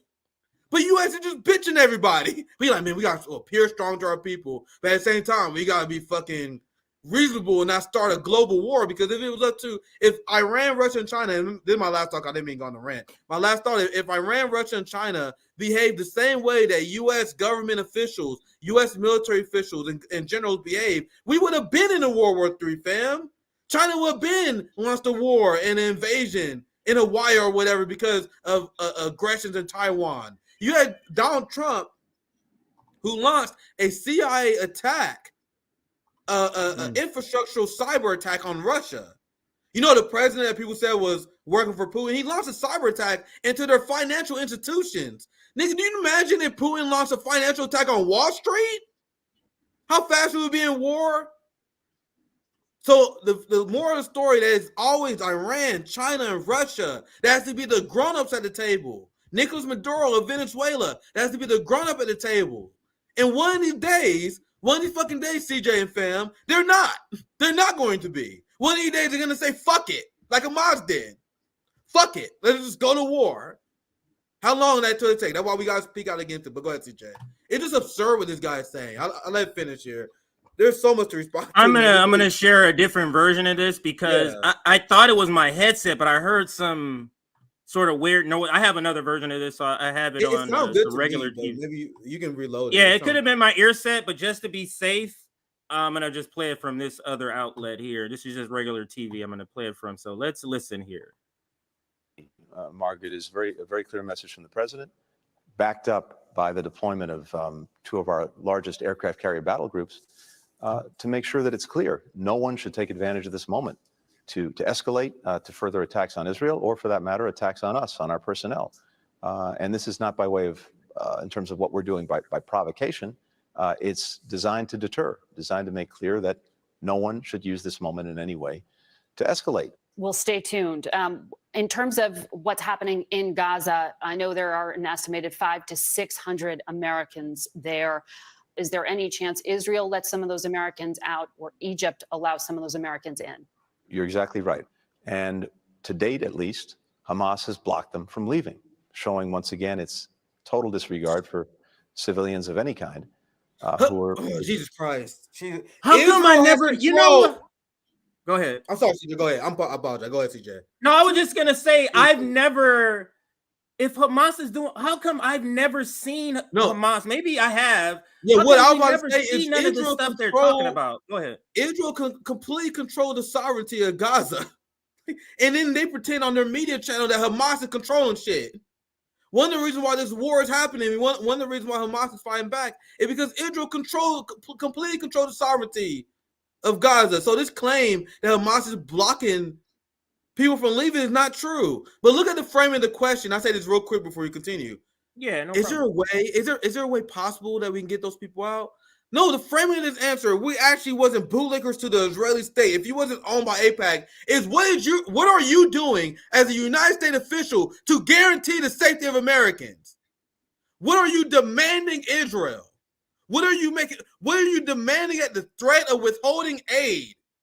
You know, is that not the question? You can go back to the question if you want to. She's like, is there a way we can get them out? What, is there any possibility? It's like, no, you're the Secretary of State, fam.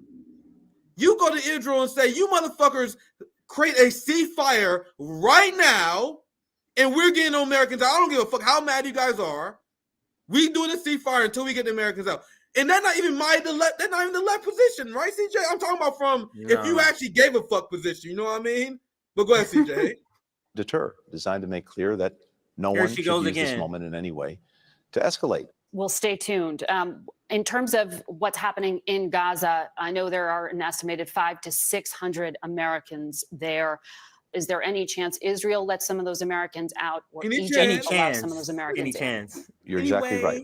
And to date, at least, Hamas has blocked them from leaving, showing once again its total disregard for civilians of any kind who are stuck in Gaza. Have you asked the Israeli government to delay in order to give you more time to broker the release of these hostages? First, step back for a second, because it's important to remember what happened. It's incredible how quickly that gets lost, because it was only a couple of weeks ago that Hamas invaded Israel with its terrorist fighters and slaughtered.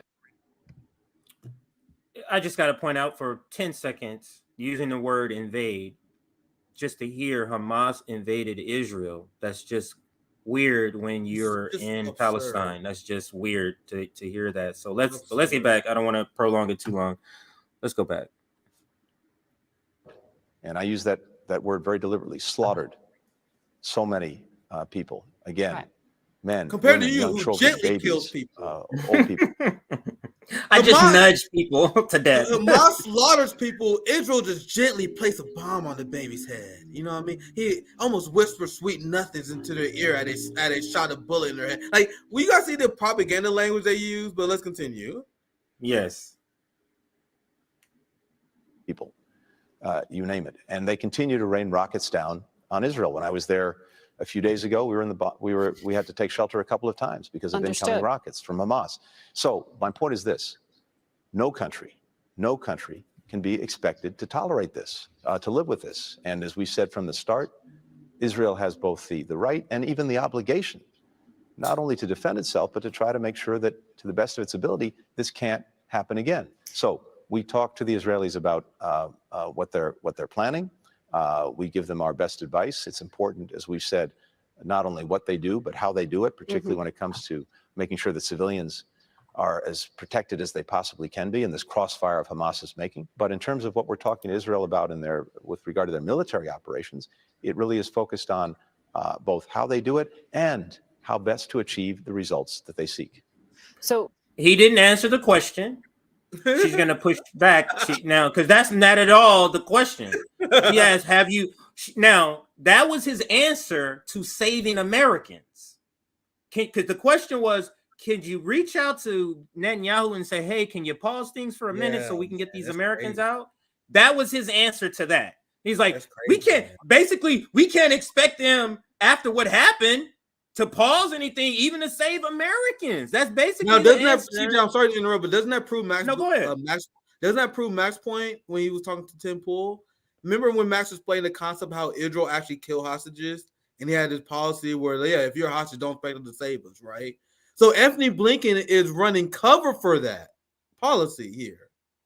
Well, you got to expect Israel going to behave like any other country should, right? No, that's him providing cover for the Israeli policy that Max Blumenthal explained to Tim Pool and his dumb fans that, hey, Israel don't care about civilians. They don't care about hostages. They will kill them. So the reporter asked him, like, are you going to do anything to stop this brutal policy from Israel? Well, she didn't say it like that, but you got to get it. And he doesn't answer the question. That's a brilliant take, CJ, but let's continue. let's talk about how they do it. You're right to lay out just how absolutely horrific that attack was 2 weeks ago. Turning the page to what has happened during the following 2 weeks, UNICEF says 1,524 children have been killed in the Gaza Strip. Now, he just laid out a reason why we all should be upset about these horrific humanitarian crisis that's going on with the deaths of the settlers. She just broke down kids' death, Nick. He obviously, Nick, the State Department of the United States of America and Antony Blinken, they obviously going to have the same tone and tenor about some kids, right? Let's see. Let's see if they have the same tone and tenor. Yeah. During these bombings, why isn't the U.S. calling for at least a temporary ceasefire? First, Margaret, when I hear the stories, when I see the pictures, not even trying. Young children who have lost their lives in this conflict of Hamas is making, whoever they are, wherever they are, whether they're Palestinians, whether they're Israelis, whether they're Jews or Muslims, it hits me, and I know it hits virtually everyone right in the heart. And that's why it's so important. He's like an AI going right in the heart, like a robot saying it and shit. But you notice whenever we're talking about Israeli deaths, we can talk about only Israeli deaths. Yeah. But when you bring up Palestinian deaths, we can only give credit or credibility to the fact that they're dying if we also at the other time say, everybody, I don't like nobody dying. That's the only context that's acceptable to even acknowledge anything about Palestinians. CJ, you guys, pretty disgusting. do you guys know how disgusting these people are? Weaponized hypocrisy, as I said, is the highest form of corruption, right? So when Israel brutally bombs and invades Gaza and Hamas and commits unspeakable atrocities to those people, that's the fault of Hamas for merely existing and resisting their occupation, right? But then when Russia goes into Ukraine and then Ukraine kills tons of civilians, they say, well, it's not Ukraine's fault that they kill civilians, it's Russia's fault. You guys notice how it's always the fault of the enemy of the United States, no matter what the context of the conflict is? Israel launched a brutal invasion, bombed hospitals and kids, but it's not Israel's fault. It's Hamas's fault. It's Palestinians' fault, right? Then Ukraine killed own citizens, but that's Russia's fault. You guys see how self-serving this is? Go ahead, CJ. Spot on, Nick. Let's go. To do everything possible to protect them, and why it's so important to do everything possible to get assistance to those who need it. So Food, why not medicine, ask water. for at least a temporary pause in the bombing, as was proposed at the UN this week? We've seen, first of all, that in order to get assistance in, we've had that happen. And you saw the first 20 trucks go in yesterday. I expect more will follow today. And this is classic white supremacy power structure. They do something really bad and it's the Band-Aid is never enough. 20 trucks when you need something like 2,000 trucks, what does that do? Yeah, and the answer is absurd because as we covered before, the United States was the lone dissent for having humanitarian pauses for more supplies to get in. So then I was like, what? Antony Blinken then responds like, if you look at the situation, we actually do have humanitarian supplies going in, despite the fact that we voted for pauses. That is not because of you. That's because the rest of the international community and humanitarian workers. How are you going to take credit for supplies getting in when you're the country that tried to block humanitarian pauses? When you're the country that keep blocking the ceasefire? So his answer, not only does he dodge the question, it inherently doesn't make any sense for him to reply the way that he did. Why are you blocking pauses on humanitarian aid? Well, if you look at it, humanitarian aid is getting in, but it's not because of you, though. The hell? Go ahead, CJ. Now, and this is something I was thinking about earlier, and I'll bring it up now, humanitarian aid. When you think humanitarian aid, you're thinking some natural disaster. It is so bizarre to be talking about we're having a humanitarian crisis in Gaza as if we have no control to stop the humanitarian crisis in Gaza. That's what's different. It's like we sending supplies. Why don't we turn on the electricity and give them food? Like, you get what I'm saying? Like, it's like it's a given that this is going to be a humanitarian crisis is what I'm getting at. It's a given. It's like, it's not a given. Israel can just not be doing this. And that's never the framing of it. And I just wanted to make that point. Let's finish out a little more of this segment. Oops, I hit the wrong play button. 1 second. Down here. The day after that, we want to make sure that we have sustained delivery of food, medicine, water, the things that people need. At the same time, I said something a minute ago that we have to remember. Israel has to do everything it can to make sure this doesn't happen again. Freezing things in place where they are now would allow Hamas to remain where it is and to repeat what it's done sometime in the future. That's the same thing they say about Ukraine and Russia. They don't even change the playbook. So his justification for not supporting a ceasefire, he said, well, if we don't support a ceasefire, that means Hamas essentially solidify their areas. Now, that's the same excuse they use for not calling for peace in Russia and Ukraine. They said, well, we have peace in Russia and Ukraine. That means that essentially solidify all Russia's gains, right? And whether Ukraine goes on offensive and Ukraine gain territory, they say, well, we can't have a ceasefire now because if you have a ceasefire now, you just destroy Ukrainian momentum. They gain in land. And then when Russia take land back, when they go on offensive, they say, well, we can't have peace now because Russia took land. You got to see how their narrative always served war. Always. No matter what happened. If Israel came in there and hypothetically demolished Hamas, they would say, well, we can't have a ceasefire. The job is almost done. We can't stop them now, CJ. Hamas is almost dead. We can't. If they was doing worse, they would say, well, we can't stop now. We didn't make enough gains into Gaza. Like, you got to see how it always serves it's always war, no matter what. Go ahead, CJ. Great point. Israel has to do everything it can to make sure this doesn't happen again. Freezing things in place where they are now would allow Hamas to remain where it is and to repeat what it's done sometime in the future. No.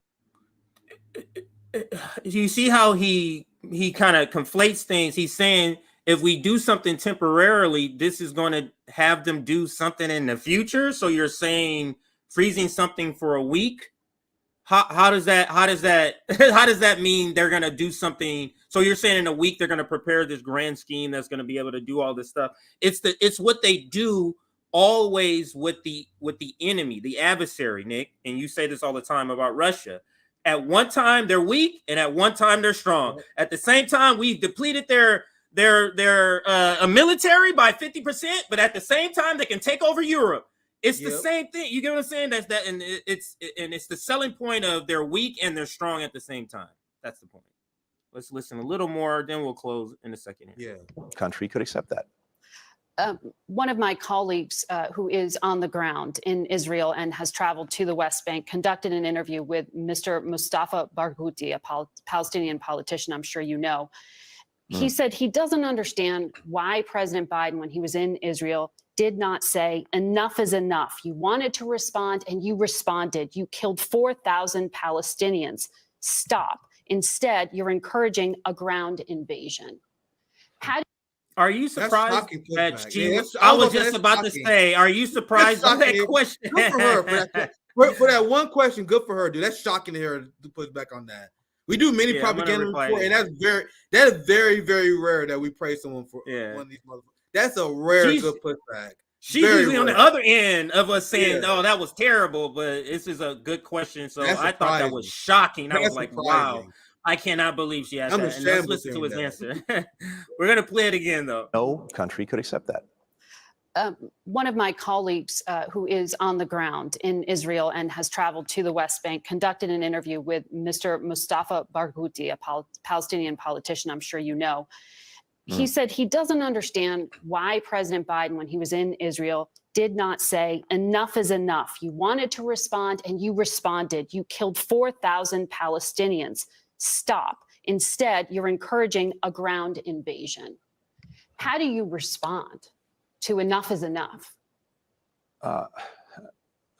Enough is enough should have been the case with. That sounds so sinister to me. When he said enough is enough.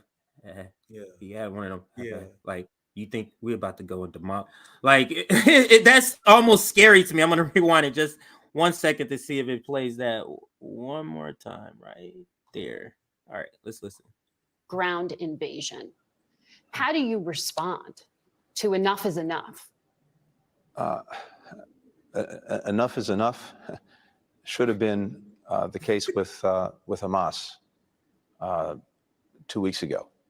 It would be good to hear the entire world speaking clearly and with one voice about the actions that Hamas took, about the Nick, 4,000 people. Joker, bro. You know how much of a psychopath you are? You didn't even say, he didn't even preface it. You could have said all this unhinged stuff right here. You could have said any precious life lost that innocent civilians of those 4,000 we do. You could have pretended. You get what I'm saying? Didn't even acknowledge it. He's like, fuck, it's basically saying fuck them 4,000 people, which is a lot of them. Is like a lot of them are kids, if not 50%, because that area is like 50% under 18. Like, fam, do you guys think real life is like a comic book? You guys realize that Joker isn't a clown that goes around terrorizing people. You know what I mean? Two-Face isn't a mobster who had one half of his body burned off. It's him. Unlike comics and cartoons and movies, they're not ridiculous, outlandish villains who do long monologues, right? They put a suit on and they work for the state. Anyone believes that Donald Trump is somehow worse than this guy? That's why I had a hard divorce with the burning progressive left, because this guy was the foreign policy advisor to Joe Biden, which essentially means historically he got a guaranteed job in the administration. When he was announced as Secretary of State, literally no one was surprised because of how it works. You got a foreign policy advisor, whether he's Secretary of State, Defense Secretary, he pretty much always guaranteed the job, right? So this motherfucker was lurking on Biden's campaign, and you have progressives saying that he was the lesser of two evils. Meanwhile, I'm telling them, looking right at Antony Blinken, like, bro, do you understand what kind of psychopath you're giving power by voting for Joe Biden? This is the deep state. It's not the dumbed down version that MAGA created where people are just after Trump. The deep state are these unelected swamp monsters that attach themselves to politicians, unelected bureaucrats who are going nowhere. This guy has been making very impactful decisions in our government since Iraq, at least, to my knowledge, because he was part of the Biden Security Council and helped Joe Biden manufacture consent for Iraq. Who elected Antony Blinken? How many votes did he get? This deep state are people like Blinken, Lloyd Austin, and these motherfuckers who, if Joe Biden loses the election tomorrow, this motherfucker getting a job somewhere in government. You know what I mean? Somewhere lobbying government. He'll go be a consultant and consulting foreign countries, stuff like that. Yeah, but my point is, like, the whenever I watch these like movies, like I enjoy them. Like I told you, I kind of nerdy at heart too. I enjoy some movies. There's sometimes I watch the writing. I'm like, all right, you guys are writing unrealistic villains here. Like that's kind of that usually my general complaint with like Marvel movies and those kind of. I'm like, all right, your villains, they don't seem realistic. You know what I mean? They seem very cartoony. They're I want to destroy the world. Why? Then what? What's the objective at that? You guys see what real evil is? They don't have cartoony motivations like you see in comics and other things. That a lot of them, one thing I do enjoy, I'm not being older now, I enjoy a lot of that stuff, right? But you guys see how the real life Joker is the guy who worked at the State Department. That's how I want you guys to think about it, because that's how I do. But go ahead, CJ, I'll pass to you. Should have been the case with Hamas 2 weeks ago. It would be good to hear the entire world speaking clearly and with one voice about the actions that Hamas took, about the slaughter of people, about the fact that that should be absolutely intolerable, unacceptable to anyone, anywhere, any country, any people.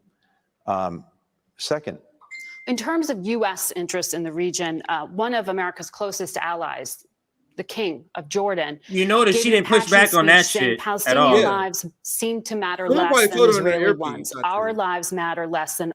Wow, this is another good question right here. Yeah, go back a little bit. Yeah, let me go back a little bit here. Listen to this. Oops, this pop-up screen. All right, listen here. And with one voice about the actions that Hamas took, about the slaughter of people, about the fact that that should be absolutely intolerable, unacceptable to anyone, anywhere, any country, any people. Second, in terms of U.S. interests in the region, one of America's closest allies, the King of Jordan, gave an impassioned speech saying Palestinian lives seem to matter less than Israeli ones. Our lives matter less than other lives. The application of international law is optional, and human rights appear to have boundaries based on races and religions. That's a warning from one of America's closest friends in the region that this is a dangerous message to be sending, and it could have blowback. Are you? That's a pretty good question too. Because why these questions? Because we've never seen the state have to be forced to answer questions about why aren't you being more sympathetic to Palestinian deaths. And this is not exactly the right person to be delivering the message that we don't care about them. Like, he's already robotic. He's already seems heartless. You get what I'm saying? He doesn't seem like the right person to deliver a message like this. Do you remember Joe Biden's unhinged speech last week where he essentially declared never-ending war to the American people? In that same speech, he said that the United States is uniting the world to stand up against democracy. Joe Biden uniting the world as he has close allies condemning him. Saudi Arabia getting closer to China and Russia. Remember the same thing they said about Donald Trump? He was so crazy he was going to alienate and destroy the United States standing in the world. With something, once again, from my position, I don't really give a fuck about that, right? But from their position, they said Trump was going to do that. That's exactly what Joe Biden did. They went too hard. Obviously, the satellites like France and Germany and Japan, they're going to be loyal to the death. But a lot of these other motherfuckers, they're like, no, I don't know about this, man. That's what we hear about Turkey. So I'm interested in seeing his response to that. Once again, brilliant question. I saw a comment earlier said that she probably gonna get disappeared after this interview. I didn't put it up on the screen, but I saw it. But there's gonna be blowback. Yeah. She looked fearful before she asked the question. She did have a look of fear in her eyes. So I'm gonna rewind it to the beginning of the question and kind of see. She kind of takes a deep breath. The slaughter of people, about the fact that that should be absolutely intolerable, unacceptable to anyone, anywhere, any country, any people. Second, in terms of U.S. interests in the region, one of America's closest allies, the King of Jordan, gave an impassioned speech saying Palestinian lives seem to matter less than Israeli ones. Our lives matter less than other lives. The application of international law is optional, and human rights appear to have boundaries based on races and religions. That's a warning from one of America's closest friends in the region that this is a dangerous message to be sending, and it could have blowback. Are you concerned? Margaret, every life, Palestinian, Israeli, Jewish, Muslim, Arab, every life has equal worth. When I see the reports, when I see the photographs, when I hear the stories of young children, Palestinian children, who've been killed or injured, it hits me right in the gut too, just as it does when I see these other stories, wherever it is. We had here in our own country a little boy, 6 years old, Wadi, in Chicago, who was viciously murdered, apparently because he was a Palestinian American. It's apparently because he's a Palestinian, but everything else is because they're Jewish. You notice the framing, the language is very important for people to understand. These words are not happenstance. These are selected words so that you understand the boundaries of the conversation, the listener. So let's continue to listen a little more. A little boy, 6 years old, didn't do anything to anyone. He's not the right I feel messenger that for this. strongly across the board, no matter where it is. But this is on Hamas. And the fact is, Hamas doesn't represent the Palestinian people. It doesn't represent their just cause. It doesn't represent their aspiration, and legitimate aspiration for a state of their own.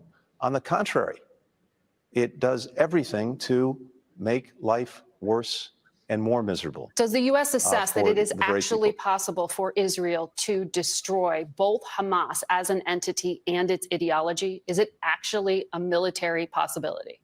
The best way, the only way to defeat an ideology, no matter how warped, and in the case of Hamas, it's about as warped as it possibly can be, is to make sure that there is a better, a clearer alternative for people. And that alternative is very clear, and it's very stark. We have, on the one hand, countries throughout the region who want to come together to integrate, to normalize relations, and to lift up the rights of the Palestinian people, to be able to have a future where they work together, go to school together, do business together, travel to each other's countries. That's one vision. Yes. The other vision is the vision that Hamas has: death, destruction, nihilism, darkness. Now, the responsibility that those of us who believe in the first vision have is to do everything possible to make it real, so that people not only see it, but they can achieve Yeah, it. the words dark, nihilism, it was nothing concrete. It was all these like adjectives that really doesn't tell you much. It's like you're describing a villain on TV instead of telling me, like, that was weird, a weird sort of combination. Let's let him finish the point. We'll close this one here because it's going to end in like 2 minutes, but we can close it before That's that. exactly what we were working on before this horrific attack on October 7th. And that's the vision that we need to get back to. Okay. But at the same time, we also have to deal with the fact that Hamas represents an active, ongoing threat, and that has to be dealt with too. Mr. Secretary, thank you for your time this morning.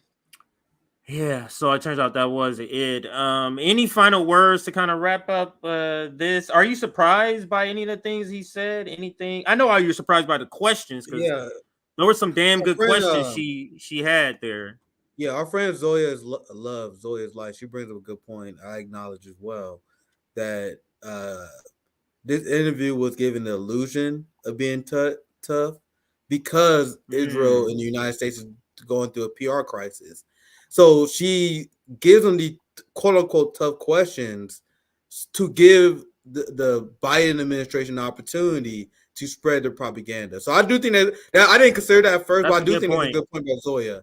So yeah, she asked some tough questions, but those are questions the Biden administration want to be able to spread their propaganda about unchecked. You know what I mean? So that is a great point by Zoya, and I do lean more towards that.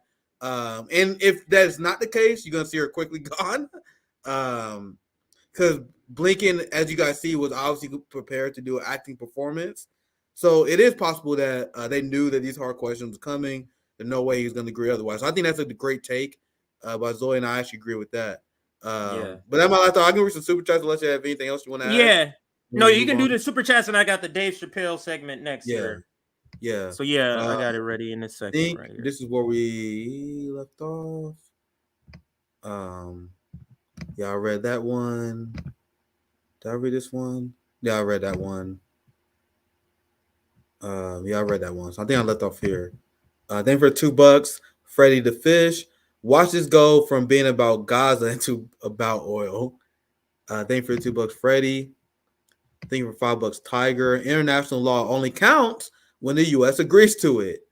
It's a classic example of I'm American white and I say so. Colonialists will side with their proteges. John Bolton famously said, it was either John Bolton or Dick Cheney. Someone will correct me in the chat. One of them was like, "Yo, if we ever had Americans prosecuted at The Hague, we would invade The Hague and kill everybody." Like that's the rules-based order. The rules-based order is the international law only applies to the enemies who we want to implement regime change and kill their civilians. That's what it is. Thing for $2, China, Sweden and Denmark help finance the slave trade. It never ends with these motherfuckers, man. It never ends.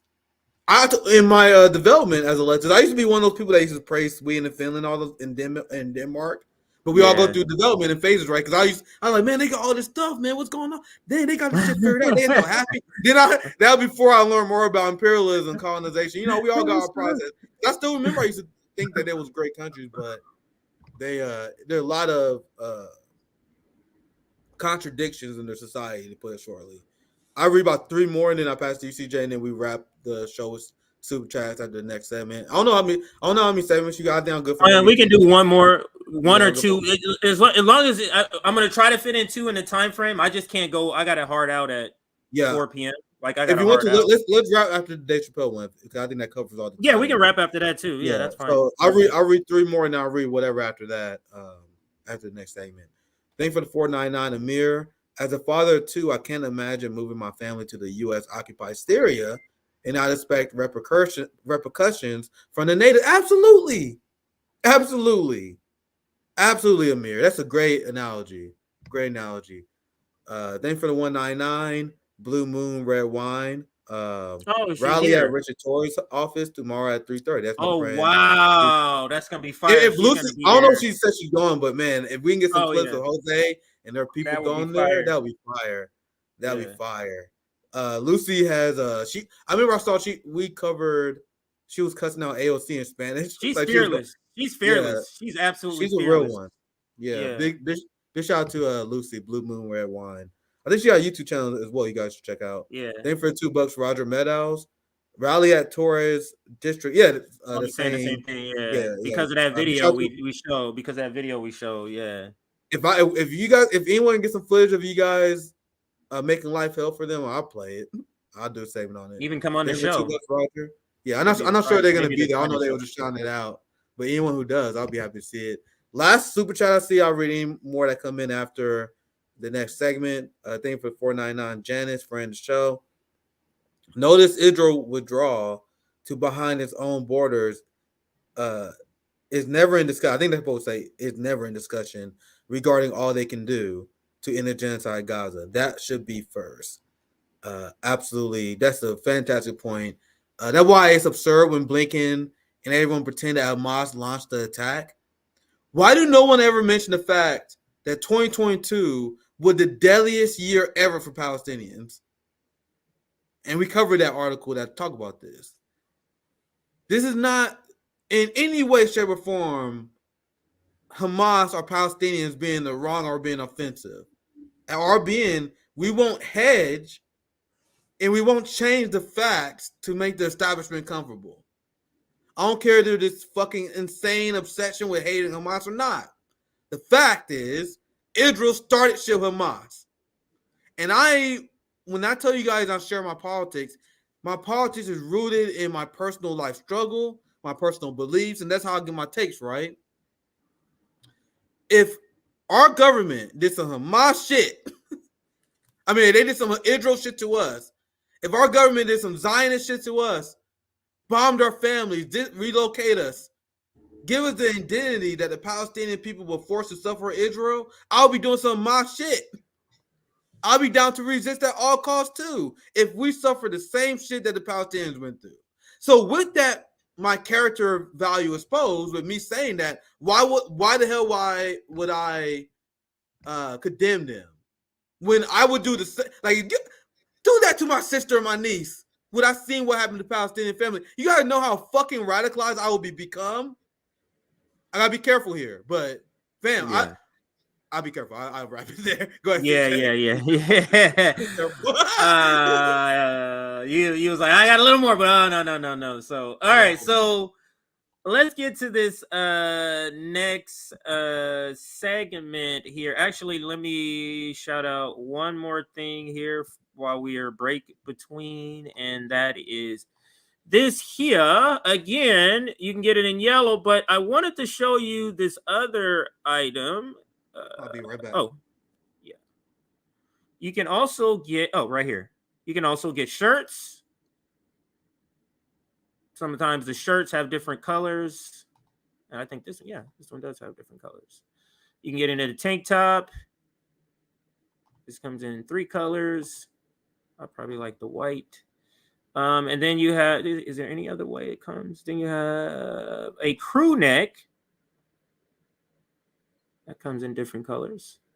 So yeah, lots of different options. I'm very proud that we have this now. So I'm probably the one member that shows this the most, is because I'm the most giddy about this merchandise. Maybe I'm over exaggerating. Maybe somebody else is, but I'm real giddy about this merchandise and just making sure people know it. We have it if they are interested. So just wanted to shout that out one more time while we have the time.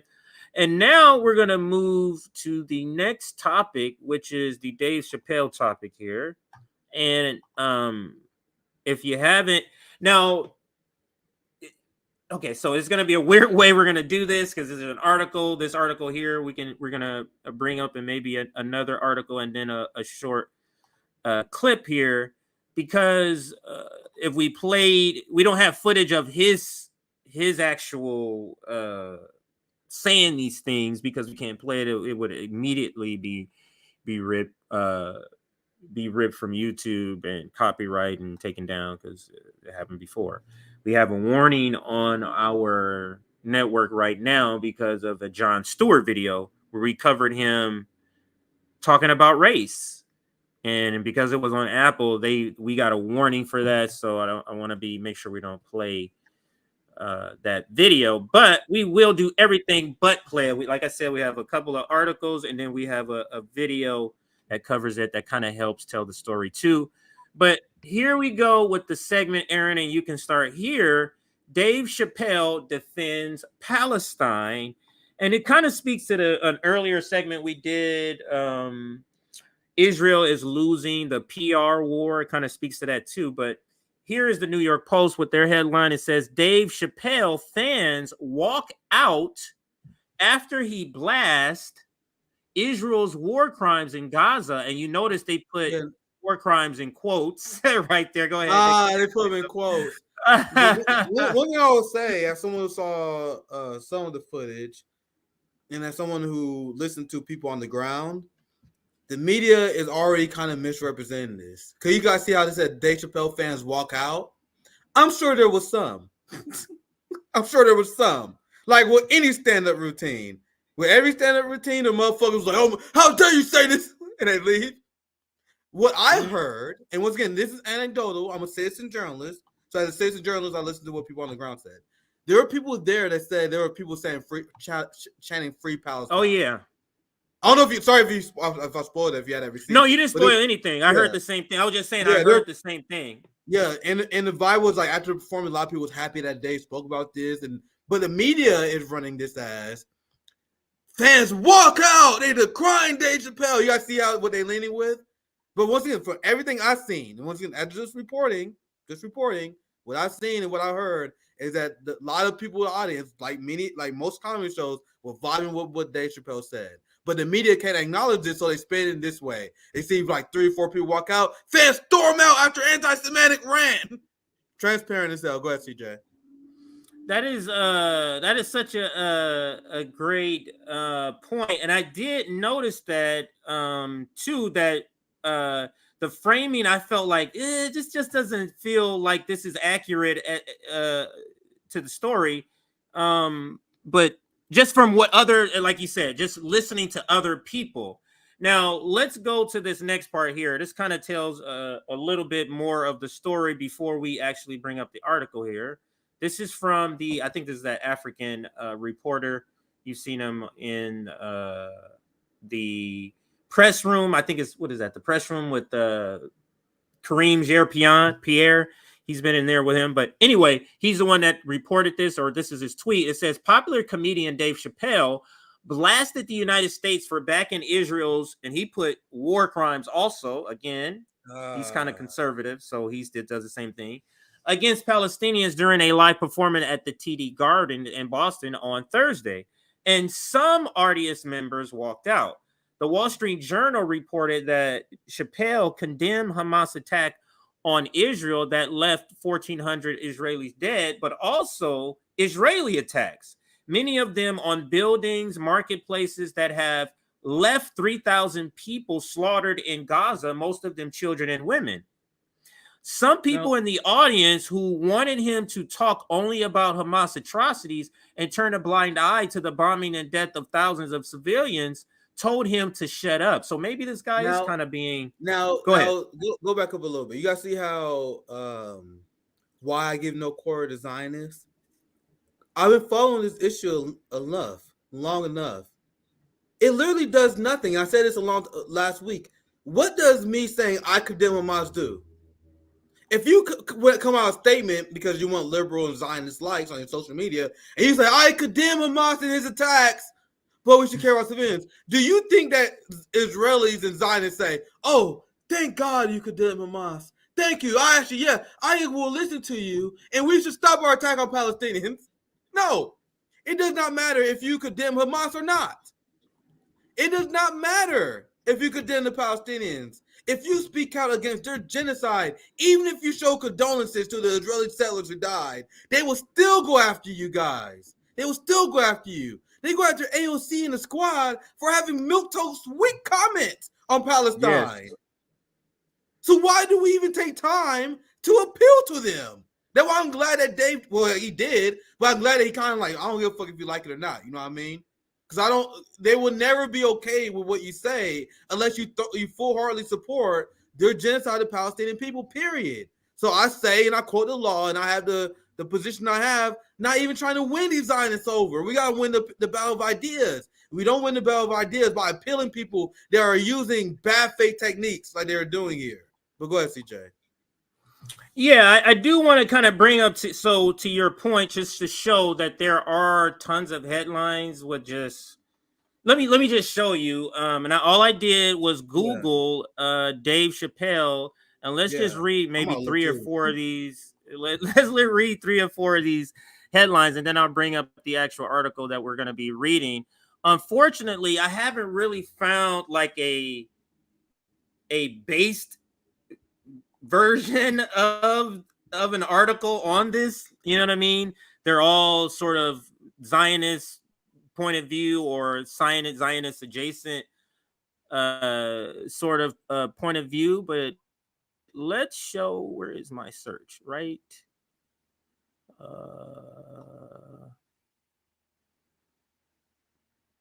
Why don't I see it? Yeah. 1 second, everybody. I'll just put this one up and then just go and show you on the screen. I thought I must have accidentally closed it. But anyway, let's go to Google and I'll show you what it says here. So Dave Chappelle. You can see this, right, Nick? Because I can't see you. You can see the search, right? Oh, hold on. Let me bring it up over here. Let's see. Okay.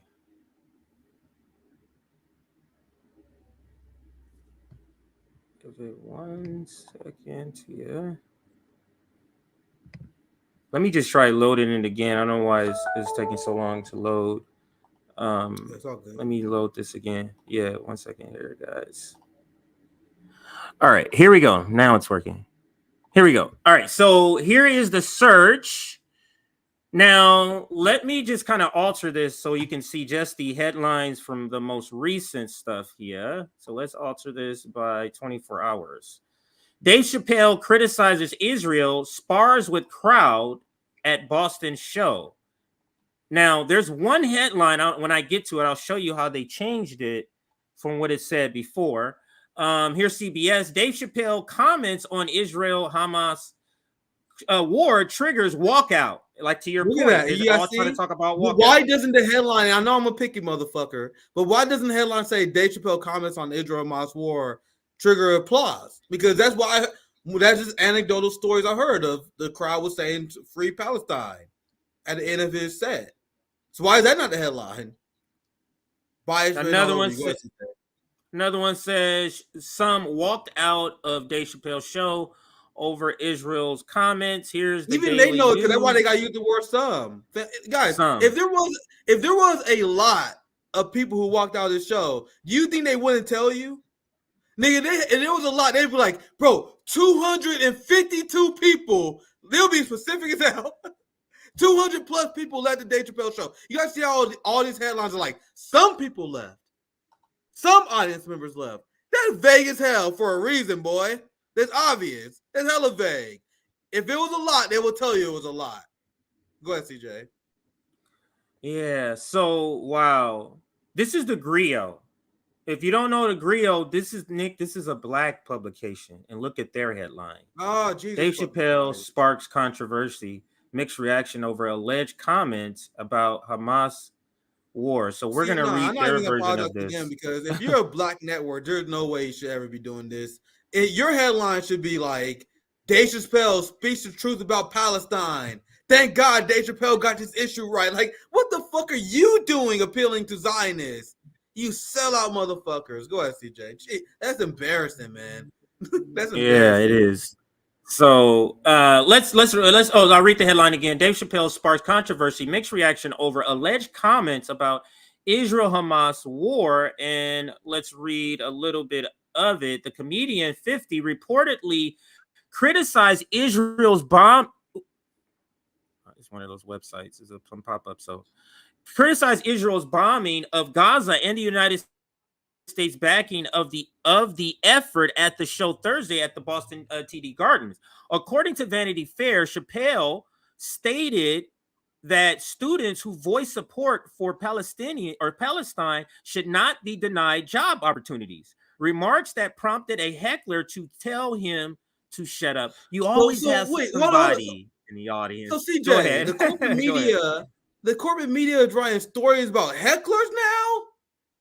Is that what we're doing? I know you've been around the comedy scene a little bit. Like I've been a fan of comedy. The idea that corporate media is writing stories about some asshole heckler who was probably immediately embarrassed by Dave in the audience, because I've seen many. I've been to a Chappelle show. Yeah. Like whenever Chappelle get heckled, whenever any top comedian get heckled, they get fucking brutalized. So I'm sure this heckler was embarrassed. So now you got corporate media like, oh, look at this wise heckler calling out Dave Chappelle No, that's not what's happening here. It's insane that they're actually trying to make that a thing when they report on the story. To our point of view on the story, hey man, it's crazy Dave Chappelle said his base thing got an audience to cheer about this. But the court me like, man, Dave Chappelle taking a lot of backlash over this. Get out of here with this propaganda. And you probably a black network. People say we try to appeal to whites. Are these people going to get the same criticism we get from other bad faith actors that they are trying to appeal to white people with this article? I'm sure they won't.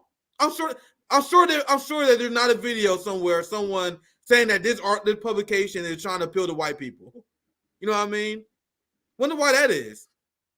Go ahead. And it goes on and says Chappelle continued to elaborate on his views on the conflict. Following his condemnation of the October 7th Hamas attack that killed over 1,000 Israelis, he, quote, accused Israel of killing innocent civilians and committing war crimes, end quote, page 6 claim, and said America, quote, was guilty of aiding the slaughter of innocent civilians. If he said that shit, which I believe he did, because this is, I've read multiple articles on this and they're saying the same quotes, so I believe the quotes are true. That's base. That's pretty base. Now he's a celebrity. He has bad takes. He has good takes. Yes, this is a good take. So when he's a good take, you say something good. When it's a bad take, you critique him. So this is we're saying that's absolutely to say was guilty of aiding the slaughter of innocent civilians. These are things that's not in mainstream sort of conversation. They're in left non-establishment spaces, but pushing this and like the interview with Face the Nation, asking those questions, really, those are pushing. And I think Nick is speaking to the protests. They can't look at, if you combine all the protests, they can't look at 500,000 people protesting around the world and not understand that we need to address that, even if it's really milquetoast. And I feel like that's where some of the acknowledgement now, even them even asking a question. I don't think, for example, in the Face the Nation clip, I don't think that question would have been asked if we didn't just have the weekend, if we didn't just have all the protests from the beginning. It would not have been asked. So to that point. And I'll read a little more and then we can move to the next receipt on this. The audience members' reaction varied. Some clapped and yelled, "Free Palestine," while others walked out. Quote, the audience, quote, the audience was, no problem. The audience was cheering Chappelle on during his tirade. Isn't that important for a headline? Sorry, CJ, I want to emphasize that part. That's the part I want to emphasize. Look at all these headlines. They're saying audience members walked out. Meanwhile, the audience was cheering on Chappelle. It wasn't like he was getting booed from all the sources, right? They was getting cheered on. He was being cheered on. So hundreds of people cheering. Few people walked out. Meanwhile, the corporate headline, people walk out Dave Chappelle's show instead of people cheer on Dave Chappelle as he call out Israeli war crimes. You gotta see how. Think about this here. Go ahead, CJ. Like this one here, I'm just setting a actual example to what you're saying. This could have been, the headline could have been, Dave Chappelle's audience cheers him on over a pro-Palestinian tirade. That's me translating this part. Yeah, and then Dave you can write in Chappelle's the audience. article. Go ahead. And then you can write in the article, say, "Yo, yeah, there was a few people that walked out as well." I wouldn't be mad at that. You know what I mean? Yeah. But why are they putting so much emphasis on the few people who walked out when God knows how many people was actually there?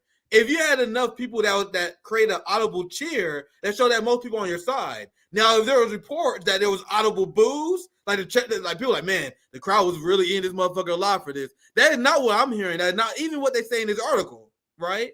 Anyway, go ahead, CJ. It was 20,000+, Nick. Damn, so I didn't know that. So I'm going so 50 people walking out. That's not even 1%. Okay, that's not even 1%. And you know how many people walk out of comedy shows just based on other jokes? There's people that walk out of comedy shows all the time. Like, if they don't walk out of the comedy show, if you have nobody, that will be more unusual than the opposite. Because there's always jokes especially when it gets to sexual jokes. If you make a joke about disabled people, that'll trigger people to walk out. There's a lot of different areas that triggers people to walk out. So there could have been other things. So for them to to speak to your point, there was no need for them to lean on the headline of people walk out because of all of the reasons that we're giving here. I point that out because we propaganda report. I'll show you guys multiple reasons why I say the United States is the most propagandized country in the world. There obviously the Rachel Maddows, right? But you guys see even the stuff like just headline control. You guys see how sophisticated it is? They can't even tell you the truth about something like this. Go ahead, CJ. Yes. We walked out and met. Oops. That'll pop up. You guys can't see that, but I can. So I'll go back to reading. Let me go back. I go back up one more to this quote. Quote, the audience was cheering Chappelle on during his tirade, end quote. One person shared via social media, according to Vanity Fair, quote, I was sick. We were sick. I turned to my friends and family and said, I think it is time to go. Quote unquote. Breaking news. We interviewed a Karen that was at the event who was triggered by jokes at a comedy store. I'm a deeply serious reporter. I report on what Karens are upset about at comedy events. I was trying to read it like a Karen too, but that totally, I was sick. We were sick. That's totally the makings of a Karen. But I'll read this last quote and then we can kind of move on here. In quote, we walked out and met up with many other Jews leaving the show, end quote. The attendee added, quote, never in my life have I felt so unsafe and so fearful of what I was witnessing. What is unsafe about that? I hear this unsafe a lot. Maybe they throw the word around. What does that mean? I don't get that. That is part of the Karen national anthem, CJ. The Karen national anthem is to say, I felt unsafe.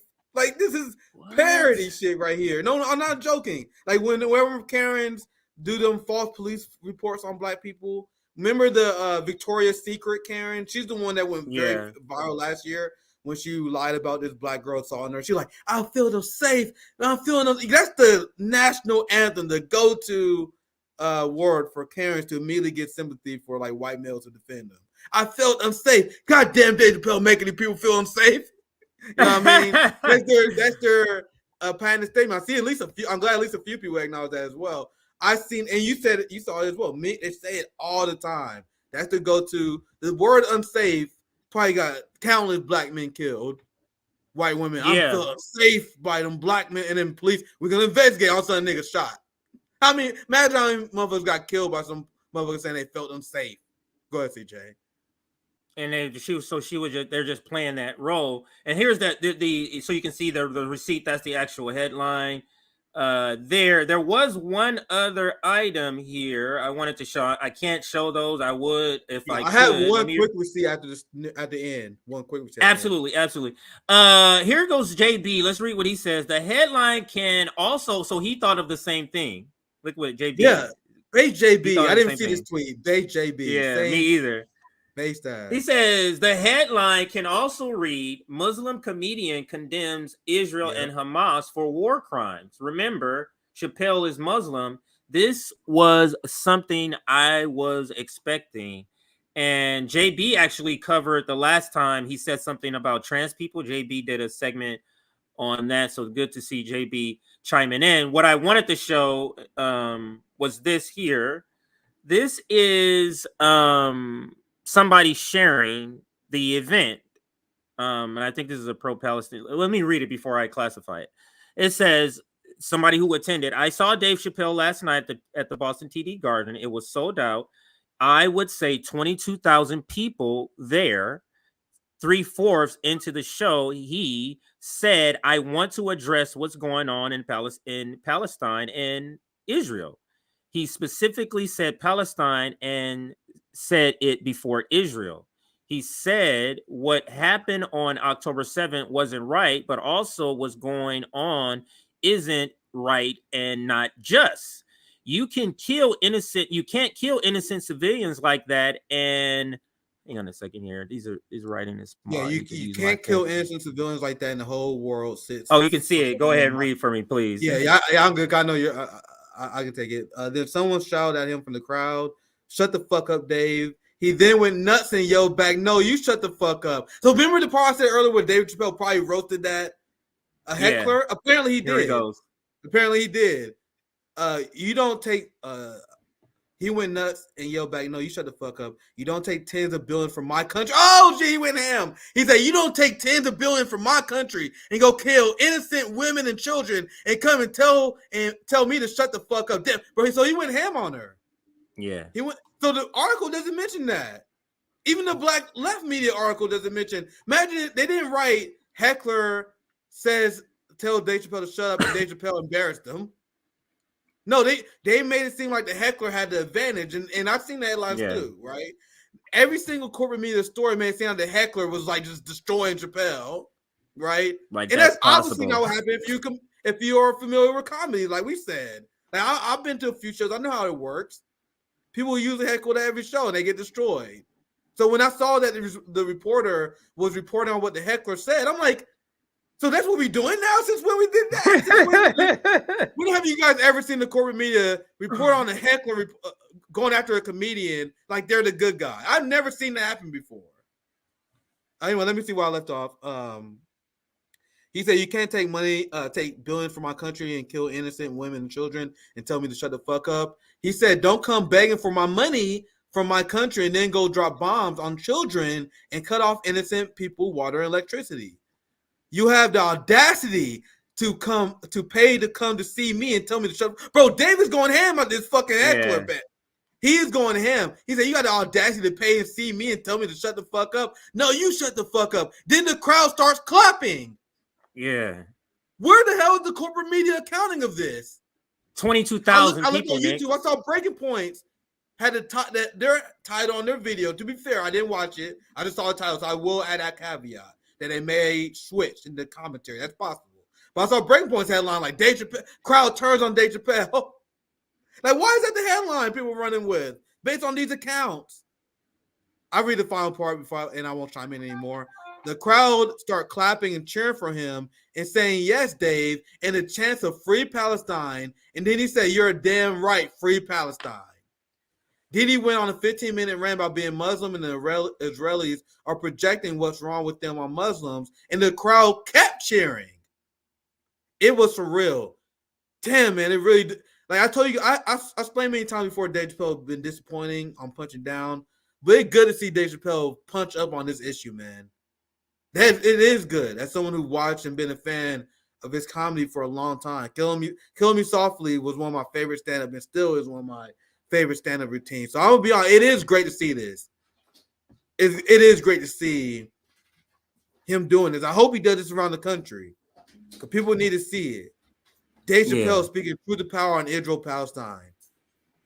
Other differences aside, just straight up, it's great to see this. It's great to see. No, I must say, it's great to see this, especially when he has certain especially when you see certain things that he says that you may not agree with, like his praise for Elon Musk when he was on stage praising him like that. Like, I don't agree with that. You're showing your class, but here you're showing that you're about something serious. This is why I say it feels like to me, Nick, the Palestinian issue is bringing out the real ones everywhere around the world. It's bringing out, nah, nigga, I'm a little capitalist, but I ain't down with this shit right here at all. So I love that about some people.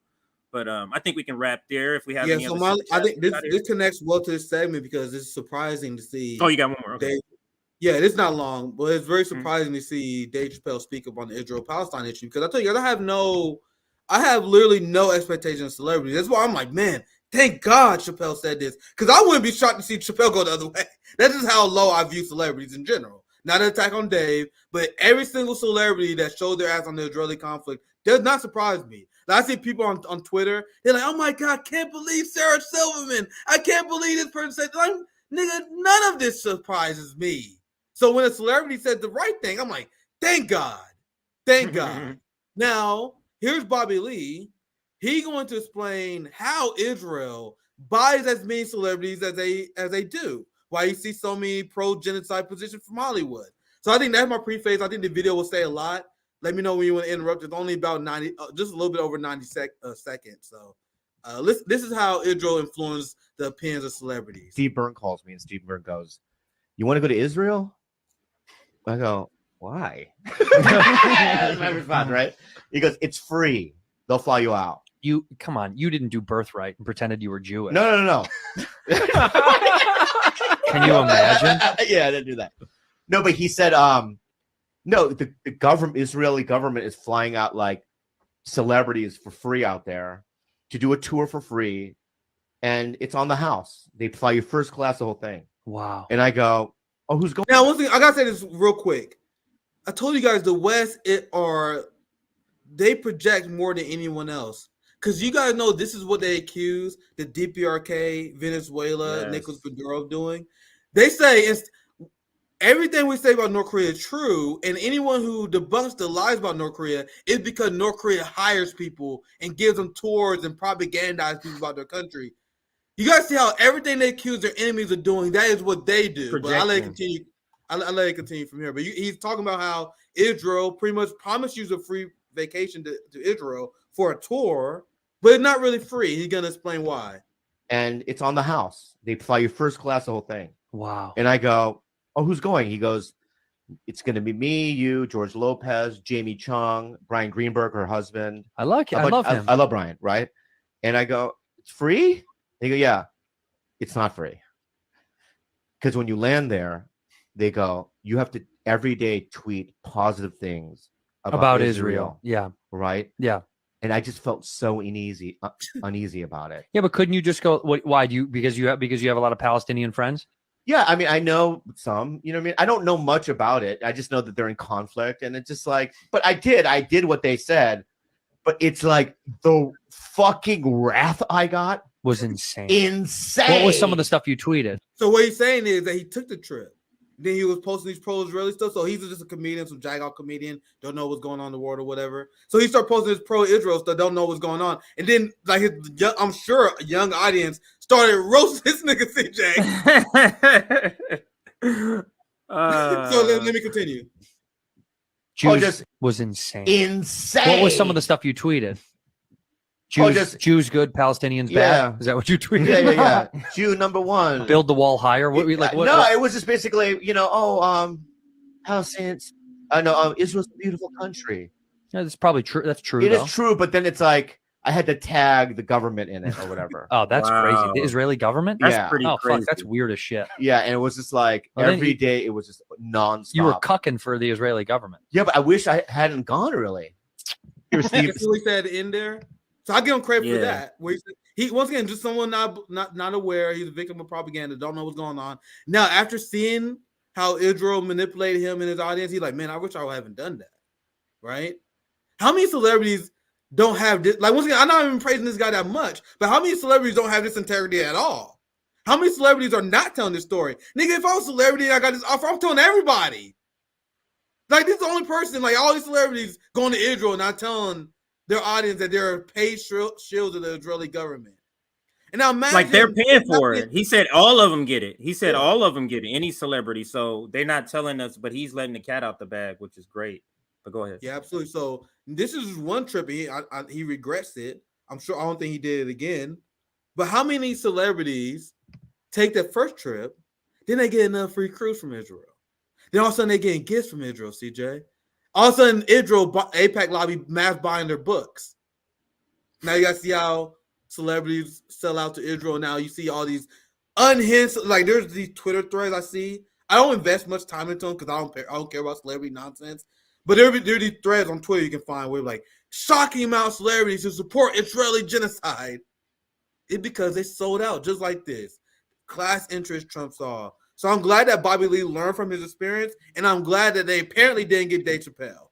I'm so glad they didn't get him because you see these Negro capitalists and celebrities already kowtowing to Israel like LeBron James did. So they got LeBron. LeBron probably got a free trip out of Israel somewhere in his career. Probably. And the thing is, go ahead, TJ. And the thing about Dave Chappelle speaking up is these are the people that can sustain attacks. Dave Chappelle, literally, he can sustain any attack. You know, the nigga could go at the end of the corner and charge $100. You know how many people will show up? Thousands of people will show up. So Dave Chappelle will be fine. This is the reason why you have, you're so big, you have a shield to fight against what could be coming, because your critique. This is why you should be the one speaking up. This is why Muhammad Ali spoke up when he did, and Jim Brown and all the great athletes in the past and celebrities. But we can end it. If you don't mind, Nick, if you mind reading the last few super chats by yourself so I can get on the road. Yeah, that's fine. I got to stop somewhere before I got to get to my daughter's school. So I'm going to leave 5 minutes early.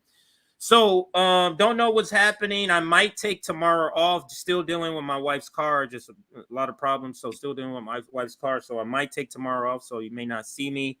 Other than that, Nick, I'll pass it to you to read the super chats and close. Thanks, JB is live on Tuesday, so we always got content on you guys on the RBN Network. Yes, absolutely. That's why it's important to follow all our channels, because JB does a great show on Tuesday. I'm not gonna promise anything yet. I got a pretty busy schedule. I'll read the last few super chats and we get out of here. Little known fact that Palestine is very pro-black. This is something that we've been talking about on the channel ever since its inception. When we was in community with the Palestinian Network. I had Nkosi Mandela on, the grandson of Nelson Mandela, on our show. I was covering the Palestinian protests in Kansas City. And you know how many Palestinians were happy to see me and told us how important the solidarity between Black Americans and Palestinians were? That's what I showed in our interview. Like there's been this long-standing tradition of solidarity between South Africans, African Americans, and Palestinians. That's why the Black Congressional Caucus get nothing but disdain from me. The Black Panthers was extremely connected with the Palestinian struggle, the same way they connected with the struggle of apartheid in South Africa. All these issues connect, and we need a movement of our international brothers and sisters coming together to resist colonialism, imperialism. That's why on Saturday I said we're not a big fan of FBA, Foundational Black Americans, because they had the mindset of we should only care about Black American, Black people who live in America. Fuck everyone else. I'm like, dude, that's absurd to me. That's absurd. So I will stand with them in terms of improving our life, but I will always reject the anti-international approach, because I think that's what the Black community needs. We need to connect with our Afro Brazilian brothers and sisters who struggling down there, the same way we need to connect with our African brothers and sisters. The same way we need to connect with our Haitian brothers and sisters, our Cuban brothers and sisters. I view FBA and these Black people who are super anti-immigrant, extremely pro-United States, I find them to be the biggest youthful idiots for our enemies there are, for that same reason. I think for $2 Marvin, slave trade, ships, broker, landowners were Jews. Thank you for $2 Marvin. I can't speak much on that. I think I'm already caught up already here. So I appreciate all the super chats we got today. I appreciate you guys coming out today for this very important stream. I'm planning Nick and Night on Wednesday, but I'll let you guys know on the stats on that. We got content every day across our network, so make sure you subscribe, share, and like. I appreciate you guys for watching the show. Have a good one, friends.